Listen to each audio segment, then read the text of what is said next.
Hey, what's up, guys? Welcome to the daytime stream for Monday. How's it going, everybody?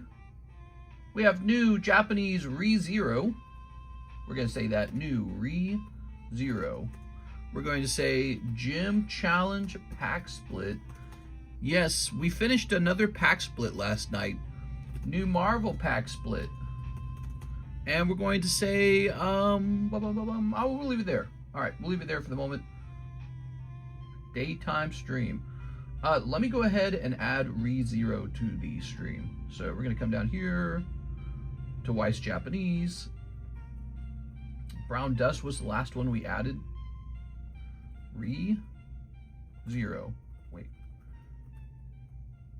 ReZero. And I don't know what it should cost. Let me go look it up.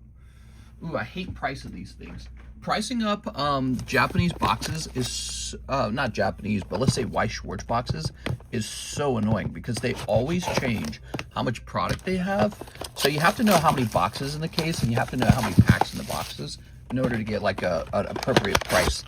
But if, from what I could remember, it was one of those new cases, the really thin ones.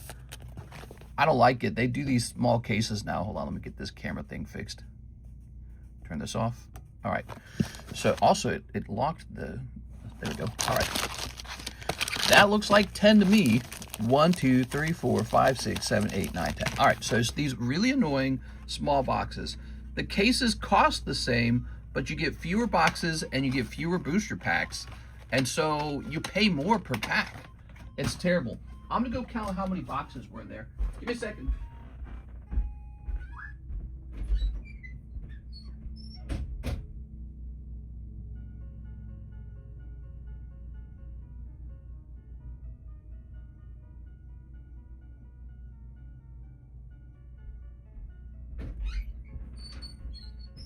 Wow, it's hardly any. It's really just 12 booster boxes. That's it. 12 booster boxes. That's all you get. And they're 10 packs per box. So, let's see. Weiss ReZero case. I don't like it, man. I don't like it because I don't think that people have adjusted to the prices of things. They need to realize it's not that many cards anymore.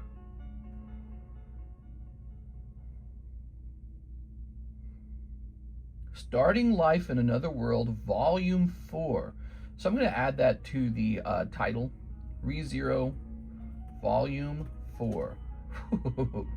Guess there's been a couple of these, huh? And let's see, can we get a case of it? We need a case of this stuff because that's what we're actually selling, is a fresh case. There's Volume 3. That's Volume 3. This must be like really new. What's this?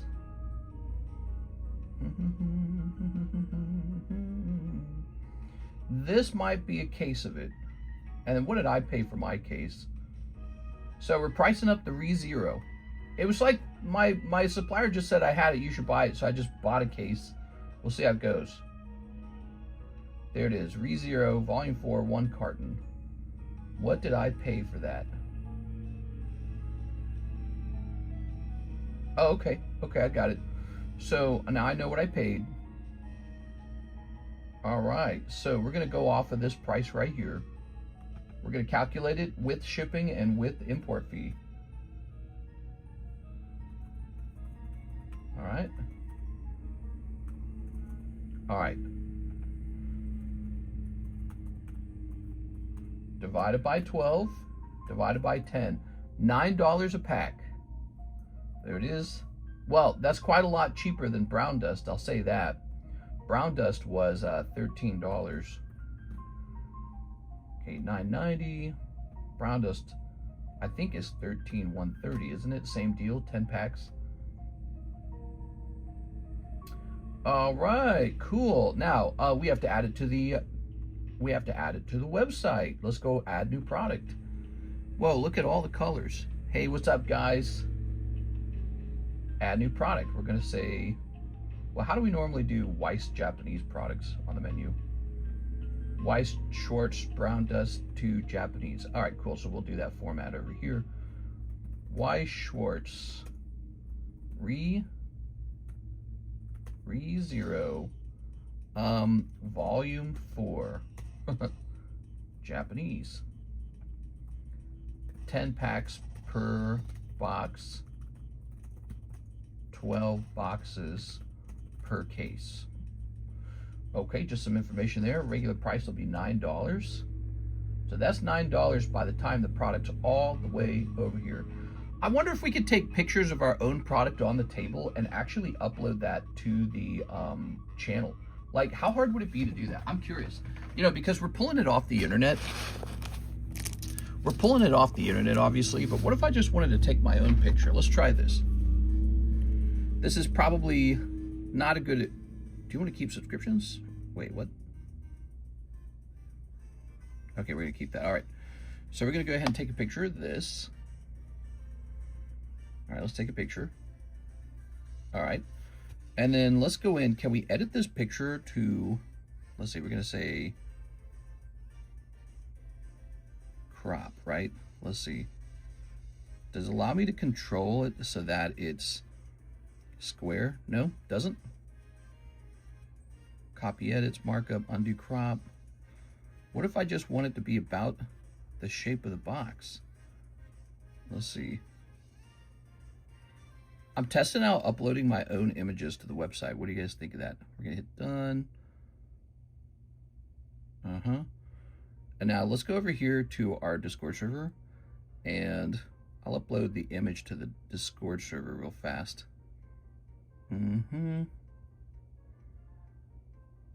Okay, so I uploaded the image. Now, let's go over here to the laptop, and we'll just download that image real fast.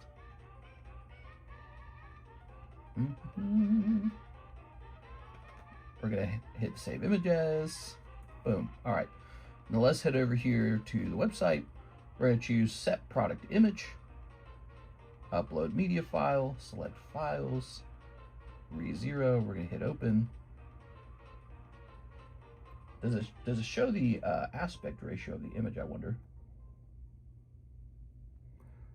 Is the Gym Challenge Pack first edition? It is not. So this Gym Challenge Pack is unlimited. Of course, if it was the first edition, it'd probably cost a lot more, like the Rocket Pack. So it says this is 2,241 by 2,160. Let's choose set product image and then publish. Okay, and then let's see how this turns out on the actual website, what this looks like. The image must have been really dense because it's taken a while to upload. There it goes. All right, so we're going to go over here. We're going to hit refresh. Looks fine, actually. Yeah, looks fine. So we have our own image of Re-Zero on the channel. Cool. That was pretty neat. So we just added our own image taken off the table. That's cool. Upcoming changes to Venmo. Oh. Your listing hasn't sold. We can help. Your item has been delivered. Walmart item. Vantage access code. Oh my God, dude. Let's see, we got the same junk email in the other email. All right, so it's been added to the menu now, and now I think we're ready to go ahead and add this website to our stream. So let's get that uploaded. I'm gonna pause this. Actually have waifus? Re-Zero, I've never watched it. We have exactly one case of it. Just a bit of fun. Enjoy it, guys. It's brand new. I'm pretty sure it's brand new. Website when you're done. Usually we do something like Weiss Schwartz Japanese Re-Zero Volume 4. I'm going to create like a formatting rule and hang it up on my shelf here so that every time I add it, it looks exactly the same. So that way, it doesn't really matter, to be honest. You know, it can say Japanese at the end. It can say Japanese at the beginning. It can say Japanese in the middle. I just want it to always be the same, but it honestly doesn't matter where that shows up. Actually, probably at the beginning or the end is good. Either way, it just has to say it. Okay, so let's see. We just got the website pinned to the chat. What else are we missing here? Well, we need to make sure the ads are turned on. Let's see. Ads are turned on. Wow, so Ads are turning on automatically now. It's so weird. They weren't doing that earlier. Okay, now we're ready to advertise that we're live. So let's go do that. We're going to go ping the Discord server. I decided it's probably better not to ping the Discord server until after we have the price updated, because we're just doing setup so far. We're going live for Monday day. I feel terrible. I took that Wegovy shot and I am so nauseous and I have a horrible headache.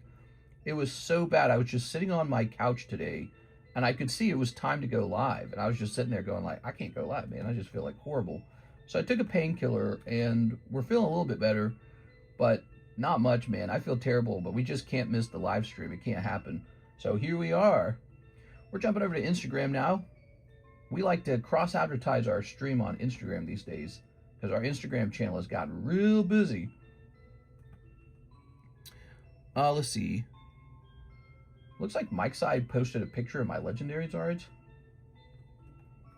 We are. We're going live for Monday. We're going to post this. And then we're going to do that for Facebook as well.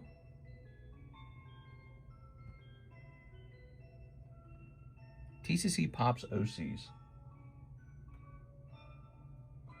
All right, we're going to pop this in here. If it'll load. Holy man. Facebook's always slow. I don't know why Facebook is so damn slow. Instagram's fast. What do you guys like better these days, Facebook or Instagram?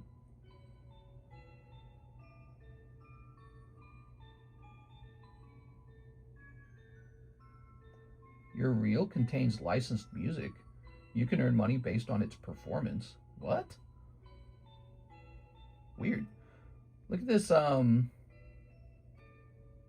I took a picture and posted it to Facebook, and it's telling me that there's music in the picture and that I can make money, I guess, if the video performs well.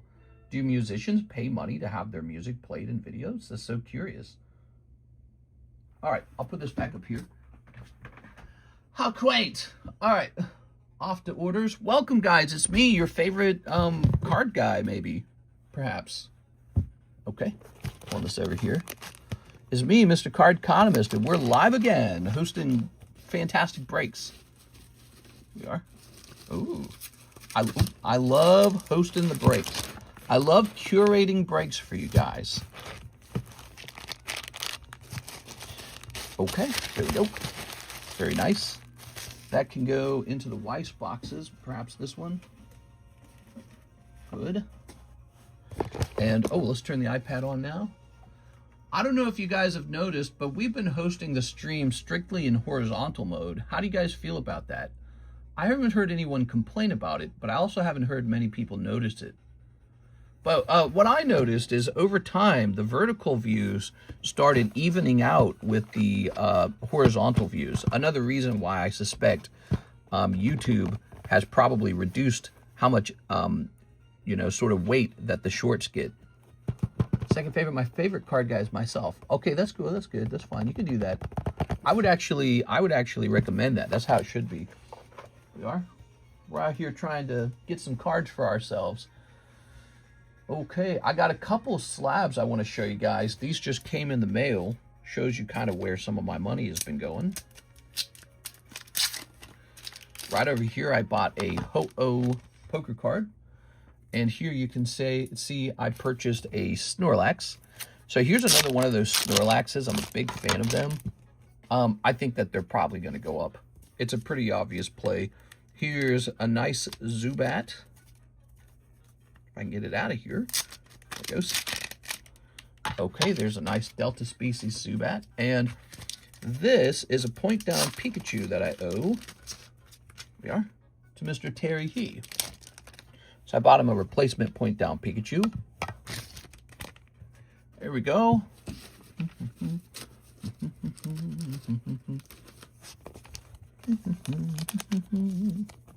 Set these up over here. Good. A doobie doobie doobie doobie doo doobie doobie doo doo. Ho-Oh, huh? Did I say ho-oh? For this? I meant Noctowl. Maybe I was thinking of Hoot Hoot. Hoot Hoot Ho-Ho. All right. Da-da-da-da-da. Terry He. All right.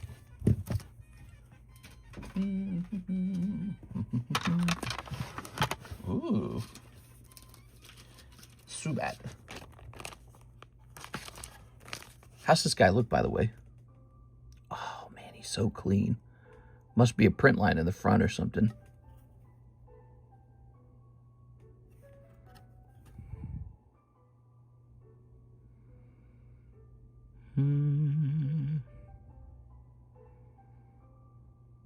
It's a pretty clean card. All right. You stare at it longer and the problems become more visible. So in this case, he's got a little white smudge right there. See that? I would describe this as a strong 9. This is a strong 9. There is no print line here. So I believe it's failed a 10 because of this little white edge right there. This feels like a cross grade to me.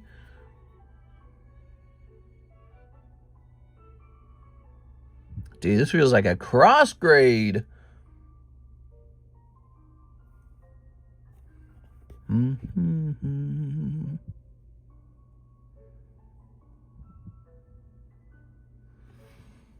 Oh, it's tempting, man. I didn't think it was going to be so good. This might be worth a cross grade over to CGC.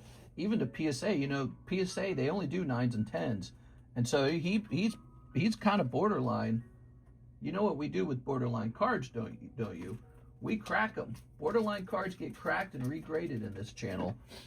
You know, it only costs some money to regrade a card, and the difference between a 9 and a 10 is hundreds of dollars. So, you know, we take our shots sometimes if we think it's good enough. Ooh. So we're breaking one of these Snorlaxes, and you can see I purchased a bonus one, but that's not even true. I actually bought 2 more Snorlaxes.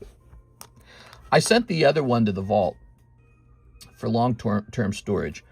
Black Star promo, beautiful Snorlax. He's eating some berries. Just a great-looking card, and way too cheap for what he is.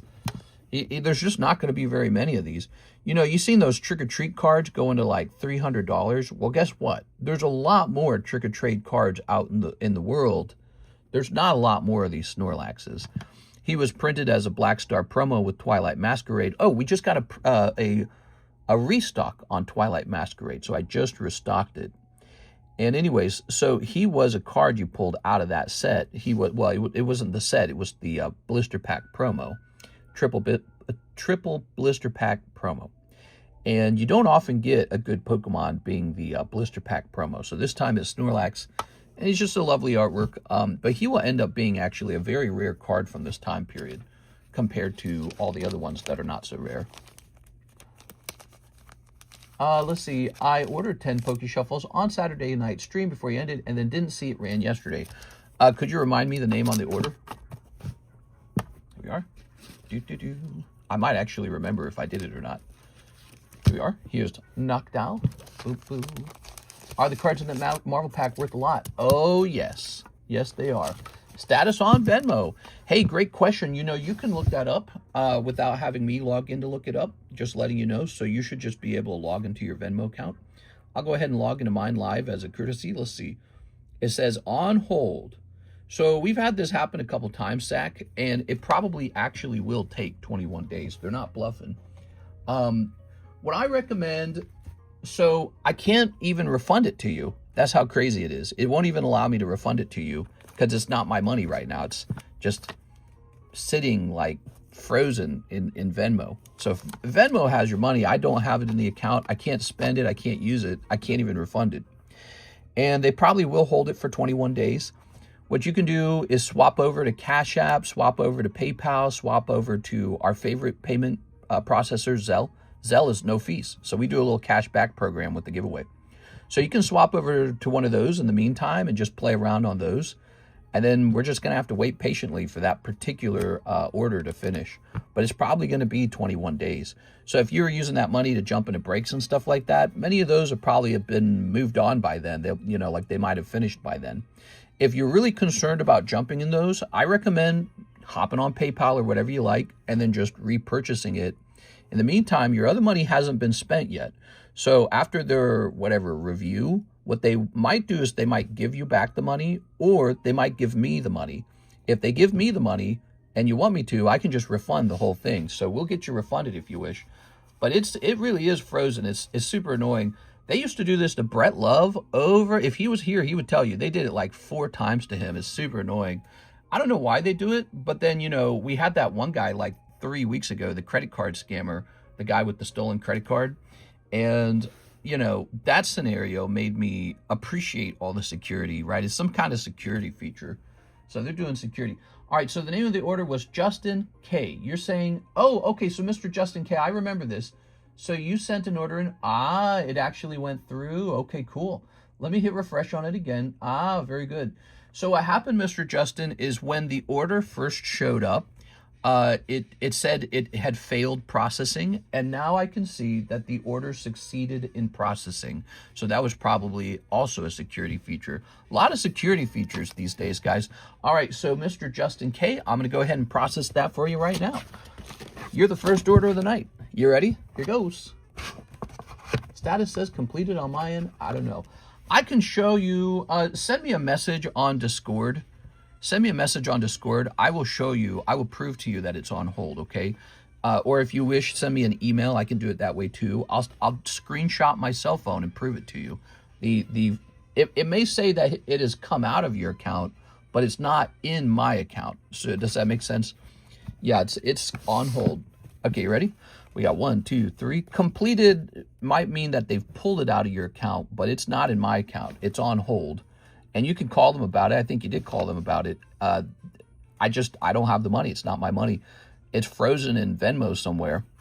1, 2, 3, 4, 5, 6, 7, 8, 9, 10. I'd love to process it for you. It's stinky ass Venmo that's holding it back, not me.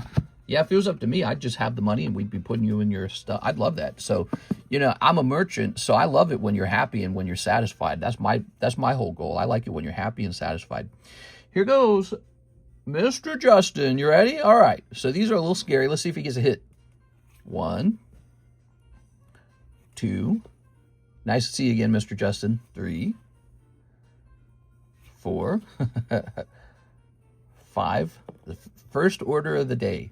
10 Poke Shuffles. 6, 7. Oh, man, we're getting further along, aren't we? 8, 9. Oh, the 11th card coming in handy. That's card number 11, the bonus card, because you bought 10, right? And it's going to pull you a card. Woof. The difference between pulling nothing and pulling something was 1 card. Wow. So lucky, dude, right at the end. All right, let's see what we got. Money is an escrow until buying contract's complete. It's all insurance paperwork waiting to complete. Something like that. Who knows, man? I don't know what it could be. But they did that to Brett Love a lot. Brett Love, he would place these lovely large orders, and then they'd freeze it. And there was, you know, so that's just how it is. Like, they would just freeze it, and he'd call them, and they'd be like, yeah, they'll take 21 days. What? Why does it take so long? Da-da-da. Oh, but it's not a very good pull this time. It says 9, but that's actually a typo. I wrote down 10 like an idiot. This should say P9 on it. There's just this 1 card, and it's P9. Yeah, there's not 2 Zations in the box or anything. I'll show you real fast. It's unfortunate, but true. Just show you all the cards in there. All right, I gotta be careful with that because, you know, when you pull it, you get all hyped for a 10, but it's actually a 9. So it's important that I don't do that. It's a nice way to see what's in the box, by the way, guys. All right, there we go. So that's the Zacian. It's actually a P9, not a P10. I just wrote it down with the marker wrong. That's rough. What are you thinking in this case? I'm gonna fix this in case you re-roll it. P9. There it goes. What are we thinking in this case? If you re-roll it, it's a $20 re-roll. Very risky. If you hold it, you get a nice Zacian, but you kind of overpaid for it. Tough decisions. Mister, was it hot as hell there the other day? Dude, it's hot right now. I believe we're having our top heat right now in Missouri. It's right now. Let's see. Camden, Missouri weather. Today it's 97. Feels like 108. Oh, well, it was hotter yesterday. It felt like 112 yesterday. Then it cools down on Tuesday all the way down to 85. Cool. All right. I heard heat indexes in MI were like 113. We'll pay for shipping when I order again next time. All right, that might be the smarter move, is just holding it. To be honest, it's a lovely card, and it may actually go up to $50 in value over time if you just wait on it for like a year. You'd be surprised, you know, because once people are done grading these, prices tend to go up. I'm going to write you down as Justin K. I think you're Mr. Justin Kim, correct? And you're coming in as Justin K, so from now on, we'll be doing Justin K, I guess. The trickiness to being Mr. Justin K is if another guy with Justin, who also has a last name starting with K, shows up, you guys could get confused one day. But we'll play along with Justin K for now. It's not an issue today, is it? All right, so by the way, this Snorlax, we were pricing him. He's going to be available as a red label, I think. Let me take a quick look into it. Let's see. Snorlax, Mr. Snorlax. All right.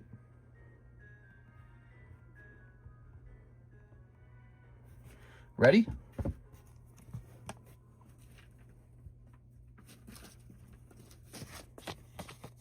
Grab this. Put it here.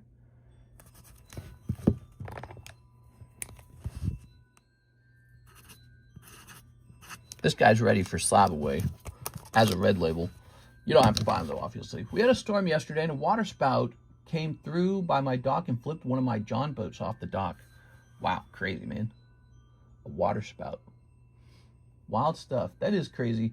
Who's next? We got a big order from our good old friend, Mr. Kip F. He says, I'll get a box of Dreamlike Oceans, and will you be getting the new Final Fantasy set in August? Pretty sure I already ordered it and everything, yeah. All right, a whole box of Dreamlike Oceans. Hopefully I have a whole box. Let's go see.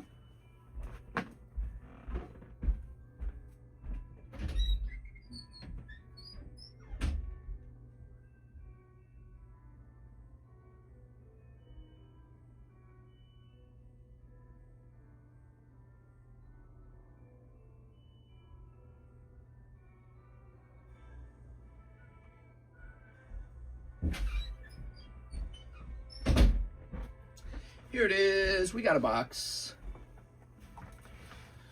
There we go. One whole box. Dreamlike Ocean's Final Fantasy. All right.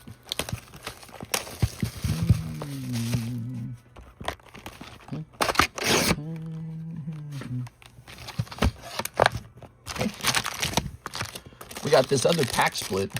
Marvel. Ooh. That's Topps Chrome Marvel from 2024. People are going a little crazy on Marvel product lately. We got the Mr. Doom coming out.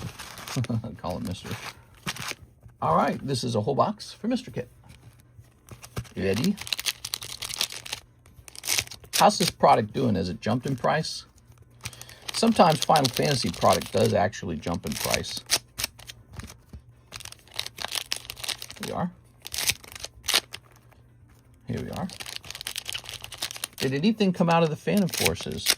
No, it was kind of a cold round, sadly. It felt like it was textured when I ran my hands over it, but I must have been imagining it. So I got excited when we opened the pack, and I thought maybe it was going to be like a heavy pack, but it was, in fact, just a regular cold pack. Let's sigh. I remember back in the day, I used to pay about $2,500 for a just one box of Phantom Forces. $2,500. So imagine how strange it is all this time later, selling a single pack. You know, there's 36 packs in a box, right? A single pack for almost $500 by itself. That is one of the craziest, most expensive XY sets there are, and I don't anticipate selling it very fast. Like, I'm not going to offer it very often because it's performing so well. Here's Rufus. Rufus the Doofus. Who names their kid Rufus, dude? Here's Rosa. Okay. I hate Zendaya. You felt the need to come in here and say that? Why do you hate her? Because I'll be honest with you, I can't stand her either. They keep putting her at every show, every movie, and I watch her act. I watched her in Dune 1, 2, and has there just been 2 of them? I watched her acting, and I'm like, God, why is she here? She just doesn't feel like a movie star. She feels like, I don't know, some girl from like LA or something. She's got a limited acting range. She's got the frowny. You triggered me, Cheese. Look at you, got me talking about it. She's got like this permanent frumpy face. I don't know how to describe that, but they picked. There's so many girls out there who would love to be a famous Hollywood actress. So many. They would love to be famous Hollywood, you know, S-tier actresses, getting all these jobs, getting millions of dollars, getting fame and fortune, and they picked her. And I don't know why, because I guess the conversation sort of revolves around, I don't know, cultural standards, like what is beauty, what is attractiveness, what is desirability, who's a god amongst us, you know, in terms of, you know, being the human we all want to be, being the person we all want to look like, or whatever it is, right? And they chose her, and I think it's more of this, like, I don't know, like Marxist counterculture, or nowadays it's not even a counterculture. Nowadays, that's the mainstream. The universities want it. The government wants it. Hollywood wants it. The corporations want it. The counterculture today is almost to be attractive, like actually attractive. That's the counterculture now. Here's Sky Say. Anyways, I could talk a lot about it. All right, so here we go. Incoming rank economist. Stop the Zendaya hate. She is overcast for sure and overrated, but she seems genuine and not an a-hole. What's up, Tom? Give me the a-holes. I don't care, you know? Attractive people do tend to be assholes because they know they're better than everyone. But people hate this. Maybe that is why she's cast. Maybe she's the carefully inoffensive character. Maybe she's the character that makes you feel more secure with yourself. Maybe she's the character where people are going to argue about her, and maybe the argument is what pushes the algorithm. I couldn't tell you anymore. But maybe they were very clever with casting her. Whatever the case is, I see her in a movie, and I know I don't want to watch that movie. That's how it works for me. I see her in the trailer or on the cover or whatever, and I go, oh, good, a movie to avoid. Because I can't stand looking at her. She's just annoying looking. Shiva, Sage, Brynhilder. I will never stop the Zendaya hate, says Cheese. It's funny as hell, dude. You are? All right. Yeah, I mean, she feels miscast, honestly. It is. There's a role for everybody in every TV show and every movie and every, you know what I mean? There's a role for everybody. But yeah, it's like, I hate feeling like I'm supposed to like her. You're supposed to like her. I'm tired of feeling that way. It's really annoying. But to be fair, I didn't like Timothée Chalamet either, okay? This is not like a Zendaya-specific thing. They're just casting, like, doofy people these days. We are? Cloud. Ooh. All right. And maybe people like Chalamet. You know, it's tricky being a YouTuber and talking about all the things you don't like, because I think that triggers people. I should probably talk more about what I do like so we have common ground on something. But, yeah, she drives me nuts, dude. How to know to avoid a movie. Is Zendaya in it? All right, let's see. What's next? Here's an order from Joseph Smith. 1 Poke Shuffle. Ooh. The rest is poopies. Tonka's got the eyes. All right, here we are. I hate that she's in everything, says Cheese. God, dude, that's exactly right. So funny that we agree on that. Here's Neat Arena. All right. Oh, what was that? Is that the cat? Somebody just made a big noise on my door. Ooh, 1 cold one. There it is. Joseph Smith, 1 cold. Poke Shuffle. Sorry, man. Nothing crazy happening over there. Let's see what's happening over here. I thought Timothée Chalamet was good as Bob Dylan. Oh, I guess I didn't watch that one. Yeah, like I said, there's probably a role for him to be cast in that I probably would enjoy him as. And same for Zendaya. There's probably a role she could be cast in where I'd go, oh yeah, she fits that role really well. But they just keep putting her in everything. It's like, bro. Yeah, okay, there we go. I'm sorry, man. I grew up in a different time period where they didn't cast people based off of, like, I don't know, feelings of inadequacy or something. Like, who remembers Transformers? There was Shia LaBeouf, who's a total goofball, but who was the shockingly hot girl they put in there? I can't remember her name now. I grew up in that time period. I didn't get Zendaya when I was growing up. I got that girl, and she ruined it for me. Okay, she set the standard very high. Okay, so here's this knocked out, right? And let me look at knocked out real fast. What's her name? Megan Fox. Megan Fox, that's right. I grew up in a time period where it was Megan Fox. And sorry, but that's it. That's the standard to beat. It's the standard to beat or the standard to meet. And, but I just get Zendaya and everything. And she's just like, I don't know. I don't know what I'm supposed to believe about her. Is the statement they're making with the Zendaya that she's the best we could do? Or is the statement just, she's just a girl and she gets a lot of roles? I don't know what the statement is. All right, there we go. All right. Beauty is subjective. I totally disagree with that. Women prefer strong, muscular men with money. Cyclops isn't an ugly guy. Cyclops probably has good facial features with symmetry. Beauty's not that subjective. It's based off of, you know, your brain, your monkey brain or lizard brain, whatever you wish, is doing a physiological analysis of the, you know, the DNA quality of the person you're looking at, going, do I want to become this? Do I want my children to become this? You know, and you see this in the women's sexy novels, and you see this in the movies, right? The man being a vampire and having a 7-foot wingspan is not, you know, an accident. It's a desire to evolve. And so it's not subjective. It's not subjective. You could say are there outliers? Are there exceptions? Yes. Are there people who prefer things that are ugly? Yes. Are there definitions that could be considered strange? Sure. But, you know, if you were to do like an analysis of everyone's opinion at the same time as a group, you know, like a bunch of dots on a graph, you're going to find it's really predictable who's attractive. You know what I mean? That's why we're having this conversation, because this actress is triggering that conversation. I'm ugly and proud, and that makes me beautiful. That's right. She got sacked because she called Michael Bay the H word Hitler. I don't know if YouTube even wants me saying that. That's a word that you're not supposed to say. All right, guys, it looks like we're caught up with the orders. Welcome to the Monday daytime stream. We're in full effect now. Here's new ReZero. This box is a $90 box. So you can get a whole box of ReZero and go after those signatures if you wish. Fresh case, best time to do it. We also have a pretty cheap, pretty affordable gym break right here on this box of Marvel. I've got a whole nother case of this stuff. I bought so much of it.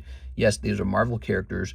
And honestly, if you want the whole box and not a coin toss, just $60 for a whole box of this. So we got cheap products over here. Very cool. Some products are cheap, some products are expensive. You can predict what's going to be expensive because it's going to be the thing everybody wants. I'll censor myself next time. What? Let's see. Oh. Yeah, I know what you're saying. People definitely have preferences. It didn't matter to me how much money my husband had. I cared that he was a good person. Right. This is like a philosophical conversation, though, you know, like, so let's say, I'm a sciencey kind of guy. I love this kind of stuff. I love analysis. You don't want to get in a room with me and do dry analysis because I can do it for hours and not get tired. So let's say we've got 3 different versions of your husband. You got one version where he has $50,000 of debt. You have another version where he has no debt. He just has like a basic job. And then you have a third version where he makes, let's say, $80,000 a year. Every single thing about him is exactly the same in this experiment. His personality, his sense of confidence, his ego, whether he's good to you or not, doesn't change. Which version of your husband do you prefer? $70,000 of debt, 0 debt, but he's just making some money. He earns $80,000 and no debt. Which one do you prefer? Well, obviously the $80,000 a year. So you can't say that, you know, you can't say that preferences lean toward debt or preferences lean toward not making any money. They do lean toward resource security. Just because I want to see you, you know, I want to be able to pay my hospital bills. So it does matter. It's not like a variable that doesn't matter. And you can claim that, you know, beauty and mate value is just this purely subjective, sort of like out of the cosmic, you know, nothingness vacuum or whatever. It's just some sort of random, meaningless chance that you like one thing versus another, but it's not. everyone leans toward 80,000 a year income. They do, because it's like objectively positive. Same with beauty. Beauty is also subjectively different amongst people, but then there's objective things we prefer, you know, like hopefully your skin hasn't like burned off of your face yet, you know what I mean? Or something like that. You know, it's just how it is. It's one of those things we don't like to talk about. It's one of the reasons we have political correctness. It's one of the reasons why religion has this word called unconditional love. It's, you know, in a sort of fairy tale, we all wish that the world was this place where everyone was nice and nurturing, and no one had to have their feelings hurt or get bullied or get outcast or get put into a hierarchy where there's winners and losers, because those are sad and mean and it hurts our feelings. But the reality is much more clear and much more critical and much more conditional and much more, I guess, annoying and depressing. You know what I mean? It's like, you better be tall. If you're a 5'6" guy, you're going to struggle. You better be with a good income. If you're a 5'6", you know, guy with no income, you're going to struggle. You better be strong. If you're a 5'6" guy and you're out of shape and you have no income, you're going to, you know, you're not going to get swiped on a lot on Tinder or whatever it is they use. That's reality. And it's plainly feeling hurting that the world is so conditional. But it's also delusional to think that the world's not conditional. It just is. It's a conditional world. And you get dealt a set of cards, a set of Pokemon cards. And your job is to sort of, you know, analyze yourself and play to your best hand. Play your best hand that you can. So, and that's part of the evolution, isn't it? The struggle is part of the evolution, you know? So if you've been dealt a bad hand, you still want to punch up. You still want to try and improve your whatever gene pool. And nobody describes this to you in so many words, but it's sort of naturally understood. And to not punch up is to get depressed and, you know, to give up or whatever.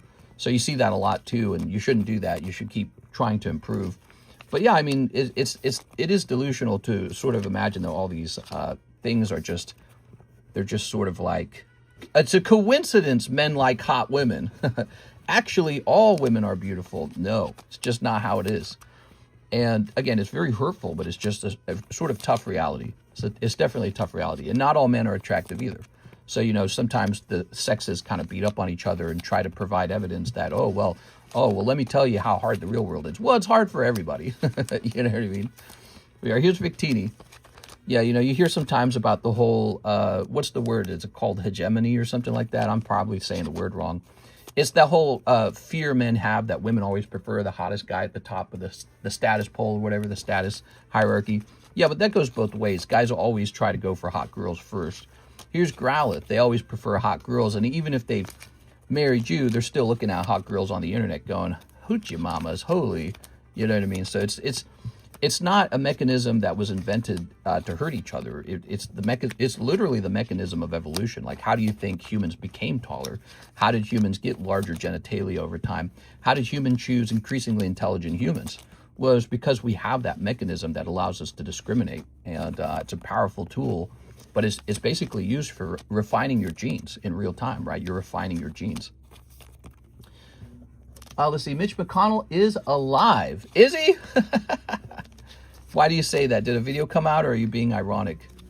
You should. Here we go. Let's see. Here's throw. Rant's still going. In real life, I wouldn't actually want to get with the Cyclops. Too much muscle and too tall. You know, I've been on that side of the equation too, Miss Kayla. I think that when you look at a person who's idealistic, you go, whoa, holy, right? They got all the things I like. But the problem is you begin to fear that that person might reject you. You might be the person that gets rejected because they're too good.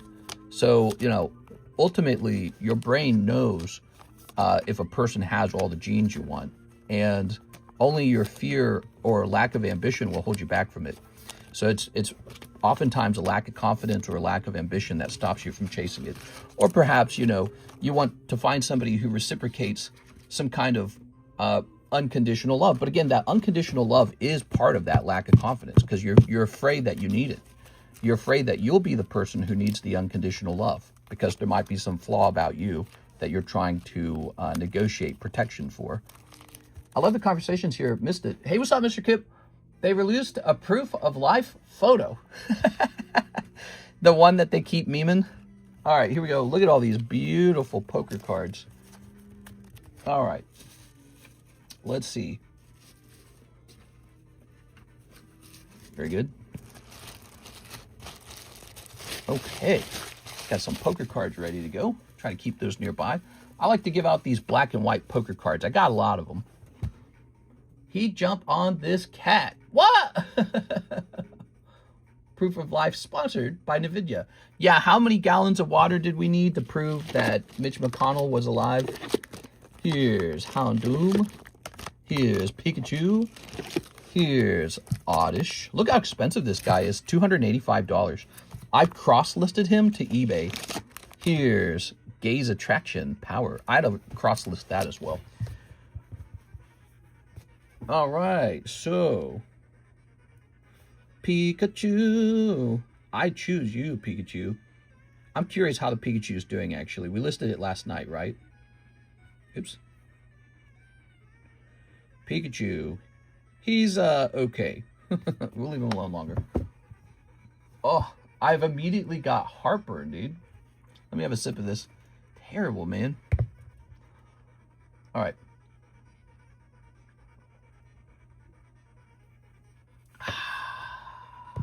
So, oops, I'm going to hit refresh. And I'm clicking on this. Mr. Hutham, 3 of the 151 surprise.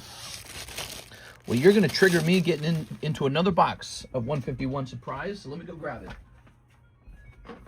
One of the best sets out there.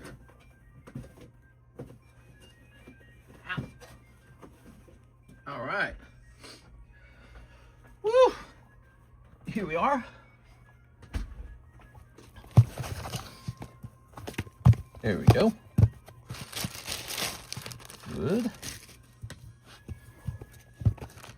Mitch McConnell, obviously, even if he is still alive, should immediately retire his position in the Senate. It's just so wrong. It's okay to be old and aspire to do things. He can go on to be a speaker. He can go on to be an advisor.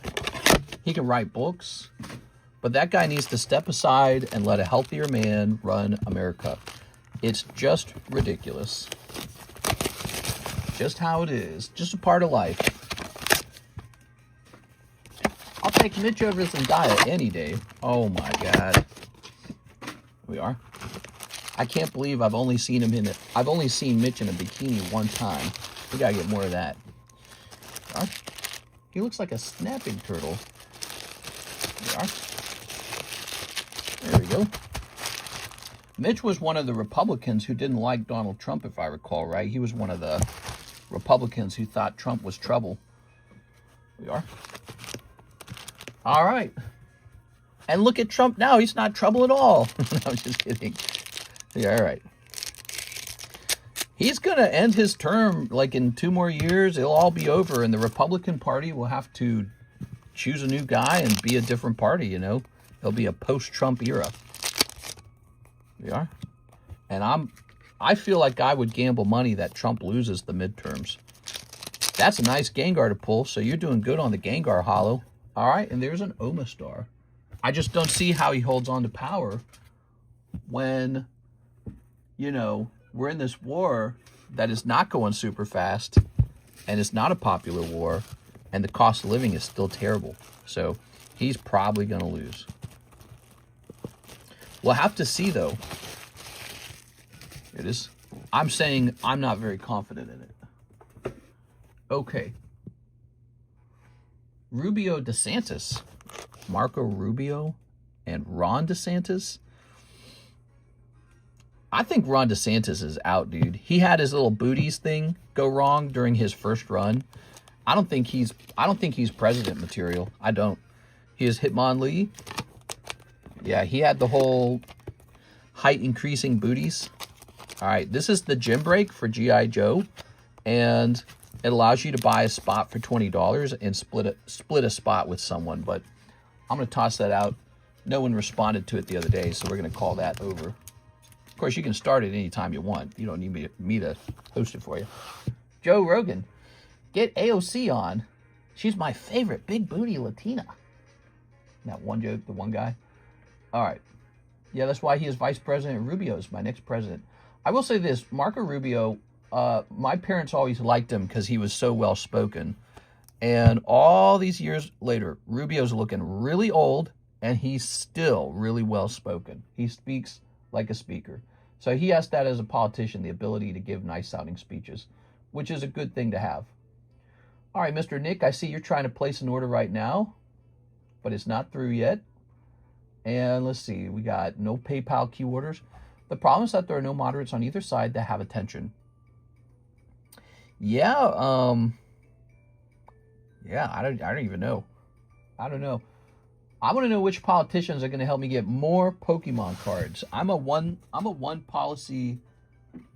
issue voter. Who's going to help me get more Pokemon cards? Ooh, look at that Totodile, huh? He's nice. Little Totodile. Here we are. I'm a one issue voter. Who's going to get me a better Pokemon card collection? Let's get down to brass tacks. What's the term? Okay, so this is going to say Totodile Frontiers. Technically, that would probably be the low tax candidate, you know. Look at this. Here's a Totodile for $16,000. Holy. Am I underpricing the Cyndaquil? This actually makes me wonder if I'm underpricing the Cyndaquil.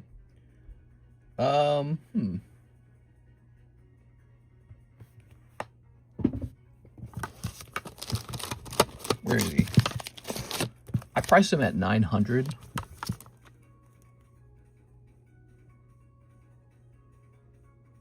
I feel like there's inadequate information about these cards.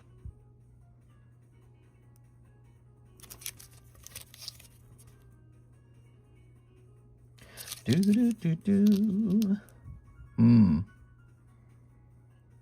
have about 15 years and then I'll run. Yeah? Let me ask you guys a question though. Which party, Democrat or Republican, do you think would be best for your Pokemon card collection? That's a fun question, isn't it? Guess you could argue the Republicans would probably keep your taxes lower, which is good for your income, which allows you to buy more. Then again, Trump has that dang tariff going on, and the tariff increases the cost of the Japanese cards, at least. Not the English cards, though. So it's kind of hard to say.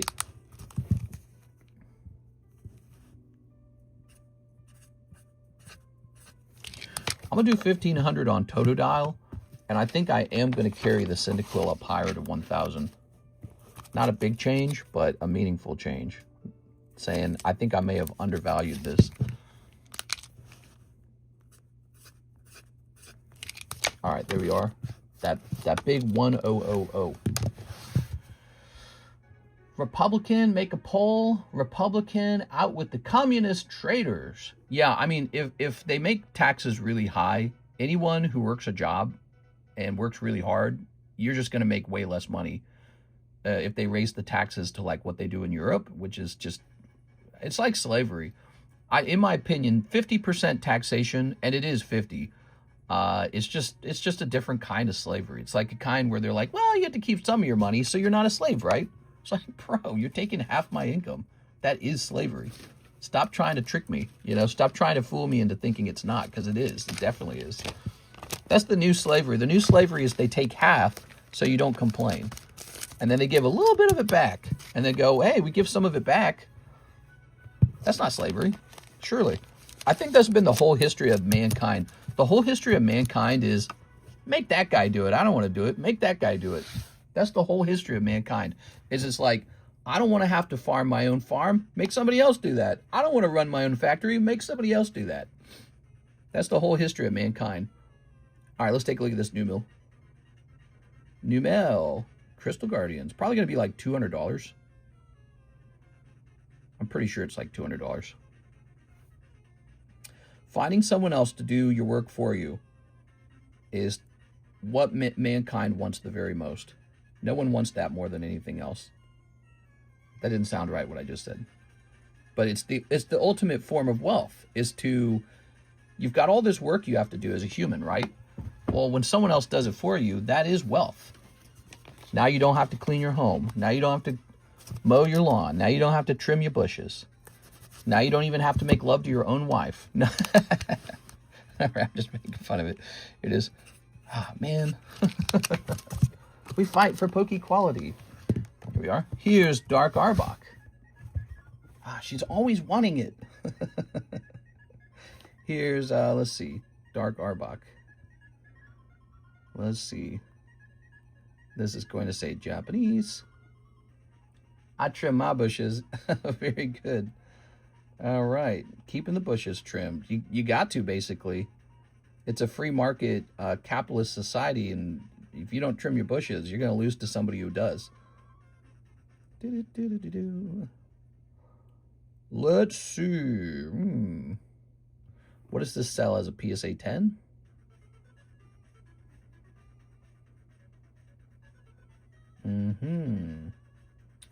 All right.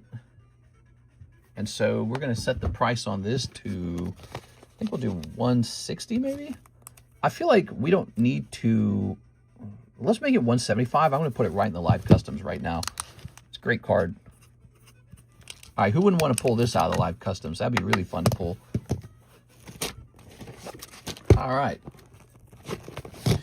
We got 1, 2, 3, 4. 1, 2, 3. Very nice. There you go. What do ladies like? Do they like the bushes trimmed on men? I bet they do. I bet it's a mutual thing, you know. I think they probably do. All right, so this is going to say Dark Arbok number 24.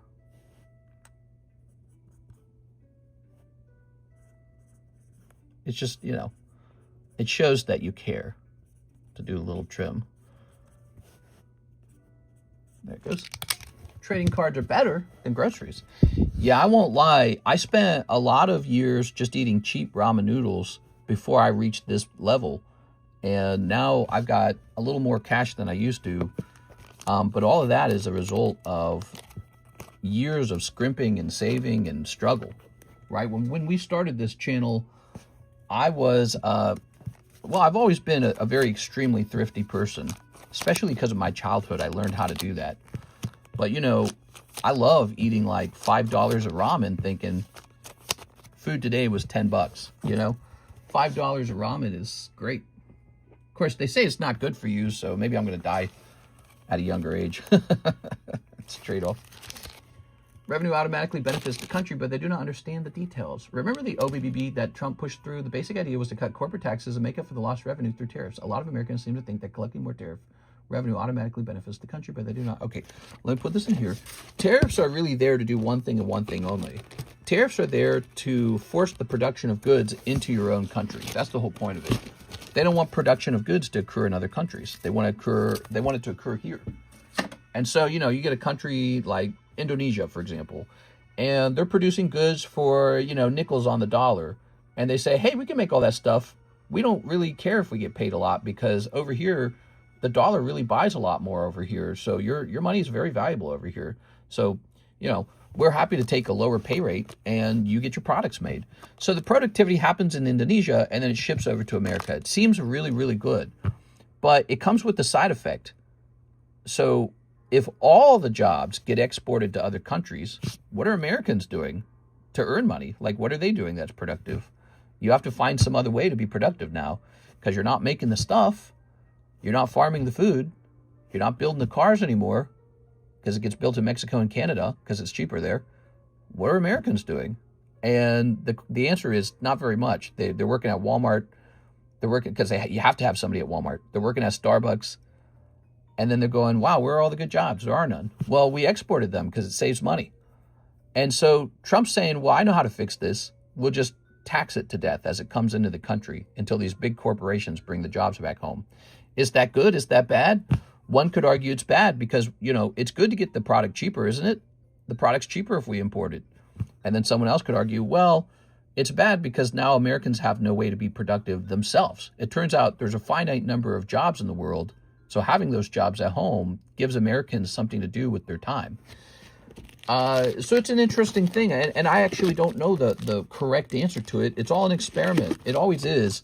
You can get two very well-educated economists into a room, and one's going to argue for economic protectionism and tariffs, and the other one's going to argue for the free hand of the, the invisible hand of the free market, and say, hey, if they're producing it very cheaply, they're the ones who should produce it. But who sees all that economic benefit? Is it the American people who see all the economic benefit when it gets produced cheaply in Indonesia? Might be more like Walmart makes all the money from that. So, they make a wooden spoon in Indonesia for like 5 cents, and they produce like 1 million of them. Then they import them into America and charge you $15 for the wooden spoon at Walmart. Who saw the economic benefit of the Indonesian, cheap production? Well, it was just Walmart. So the Walmart family becomes billionaires. And that's an increase to the GDP of America, So the Walmart family is being productive. They're making a lot of money. But how does that benefit you? You get a cheap spoon, maybe. It's not even that cheap. It's almost like the same price as if you bought it locally, because Walmart's just going to test the supply-demand ratio. So they're going to up the price until you stop buying it at the rate that they want you to buy it at. So, maybe the cheaper labor pushes the price down a little bit, but to a certain degree, because they still know you're willing to pay $15 for a wooden spoon. And then again, who sees all that profit from the massive difference between a 5-cent production cost and a $15 price tag? Just the Walmart family and the Walmart family investors. So, if you invested in Walmart, you see the money as well. Who's investing in Walmart? Well, people with excess income, not people who are living paycheck to paycheck. So it's a very tricky conversation. Yes, there is a benefit to having, cheap labor, but there's also a downside too. Next up, we got Nick Pollock, and he says he wants Chinese Gem Volume 5. All right, Gem Volume 5. Let's grab it. I love this product. It's so cheap. Weissblau Hello Kitty. All right, another great product. I like this one too. Who sees the benefit of this cheap labor? It's actually not the American people generally. It's just the owners of the production. All right, and 3 pitch black. All right. 3 pitch blacks, which are over here. All right. Ooh. Gross domestic product reselling isn't creating a product. You might be right. I might be using the terms wrong. But again, there's a big profit to be made, right? And who's making that profit? Is it the American people? Are the American people getting wealthy from this relationship, from this behavior, this outsourcing? Or is it just the Walmart family and Walmart investors? All right, you ready? So Americans are not sharing equally in the benefit of outsourcing all of our jobs out of the country. We're not equally benefiting from it. Now, you could argue what that means is we should all be doing what Walmart's doing. So you could argue that Americans just aren't educated on how to get rich in this world.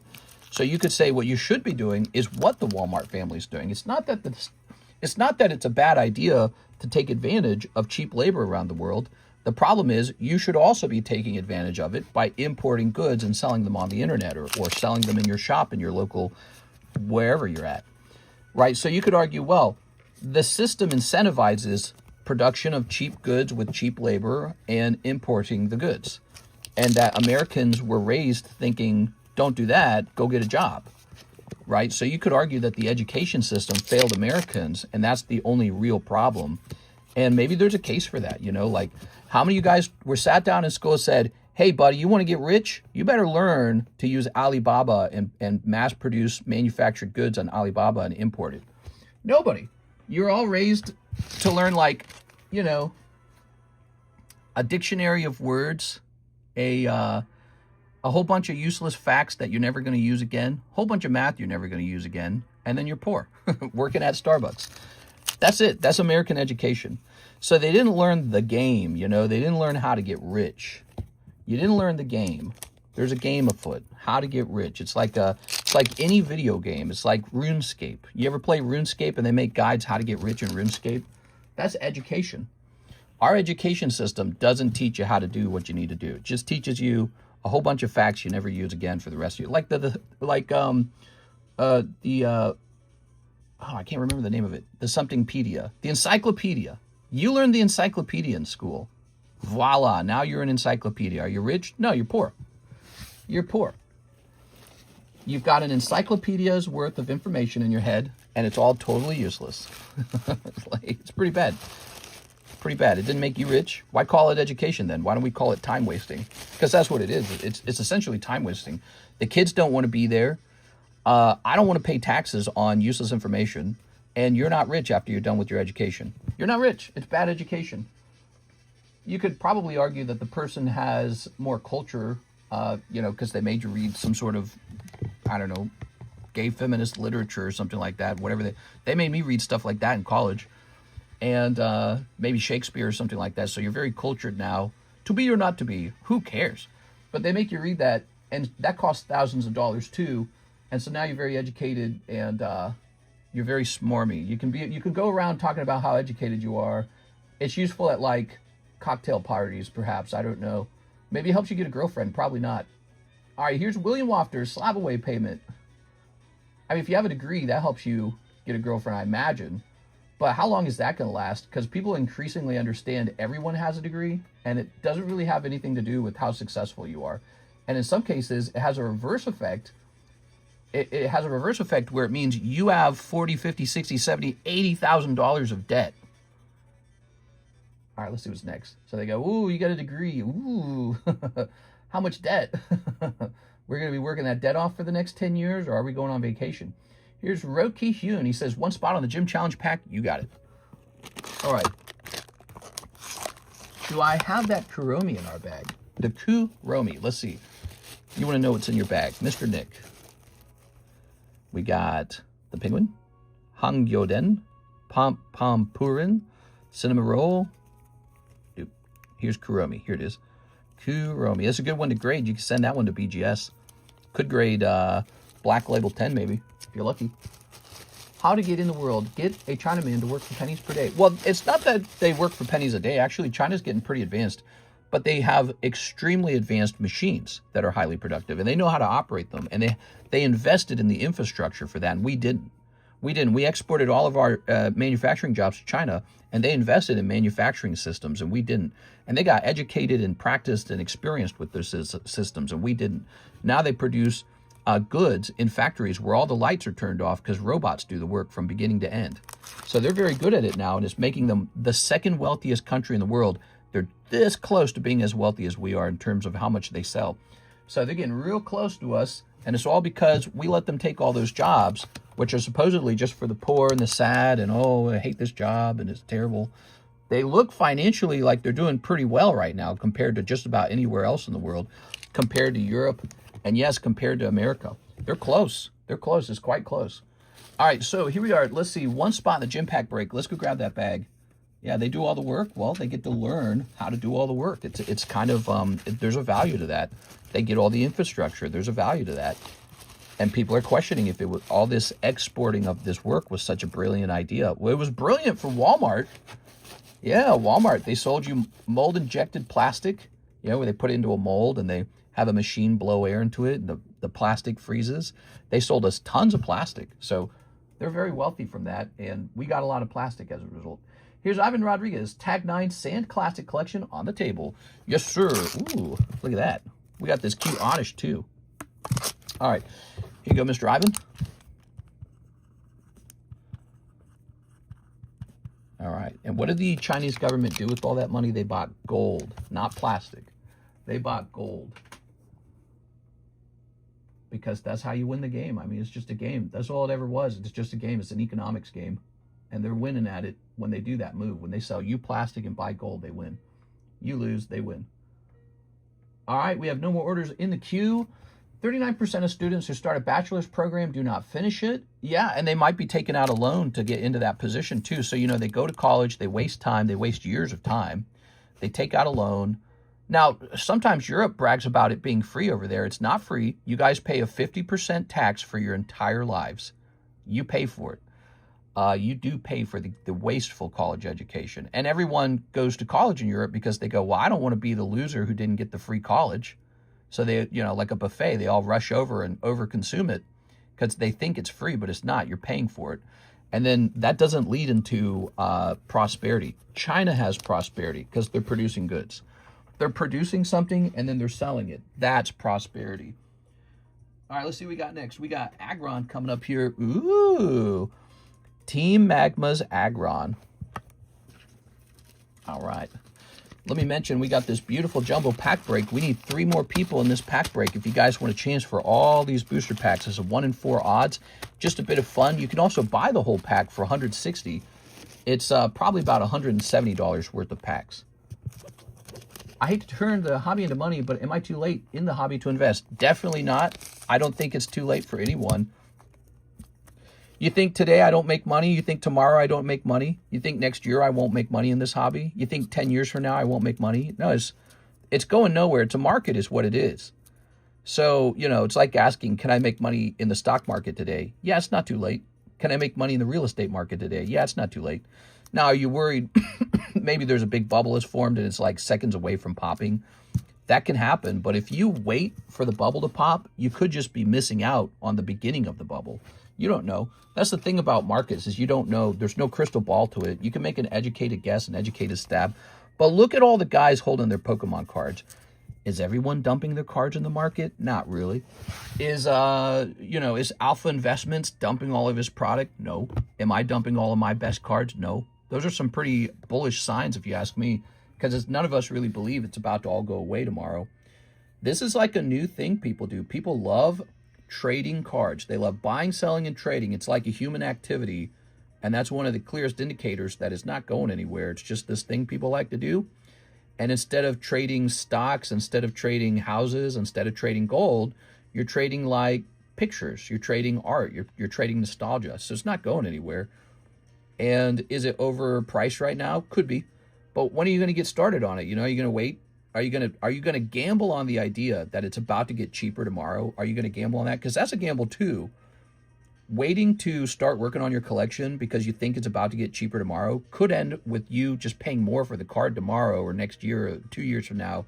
You could just be paying double for it all, because if it doesn't crash, that's also going to hurt you. It's going to stab you in the butt. So when you make a statement like that, like is it too expensive? Should I avoid the bubble? You're placing a different gamble. It's like those guys who bet on the stock market falling. So you're placing a gamble that the stock market's next move is that it's going to fall. And you don't see me placing that bet. And I could be wrong. It certainly fell in 23 and 24, right? It all fell in 23 and 24. Did you see me selling all my cards then? I didn't do it then either. What is it that we learned from like these rich guys like Warren Buffett? We learned that he's just a net buyer of stuff. He typically doesn't sell too much, and he's constantly buying more product he wants to hold it for 10 years. Most product. He wants to hold products for a long time, like Coca-Cola made him obscenely wealthy. And what was the trick to it? He just didn't sell. Now, the stock market and pretty much all markets have this naturally occurring thing. It's like a law of nature, okay? It's a law of nature. All markets are doing this all the time. They go up. We might be here, and one day we might be here. They go up, and then they go down, and then they go up, and then they go down, and then they go up, and then they go down. And you're worried that we're right here, right? But you're not thinking about the fact that even if you bought in right here, much later, it's going to be higher anyways. And you're still waiting to predict this bottom, but it's like you may miss it. Or we might actually be at the bottom. You don't know that. You don't know where on this line we ever are. But if you're waiting, you're never going to be in the overall, incline in the value of goods. So don't wait to buy a house. Don't wait to buy stocks. It's not going to wait for you, and you can't predict it. If anyone could predict that a market was underpriced, you know what would happen? Everyone would just run out and buy that market. That's what would happen, and then it wouldn't be underpriced anymore. So you can't wait. I mean, you can look at bigger things in the world. You can ask, is the stock market going to collapse? Because that could lower the price of cards if the stock market crashed. You could ask, what if Iran pulls out a secret nuclear bomb and drops it in Washington? That could cause a collapse. You got to look at what could happen and then place your bet, because it's always a form of betting. Even when you're not in this break here or, this break over here, what you do with your capital next, capital allocation, it's always a bet. You're placing a bet on the future.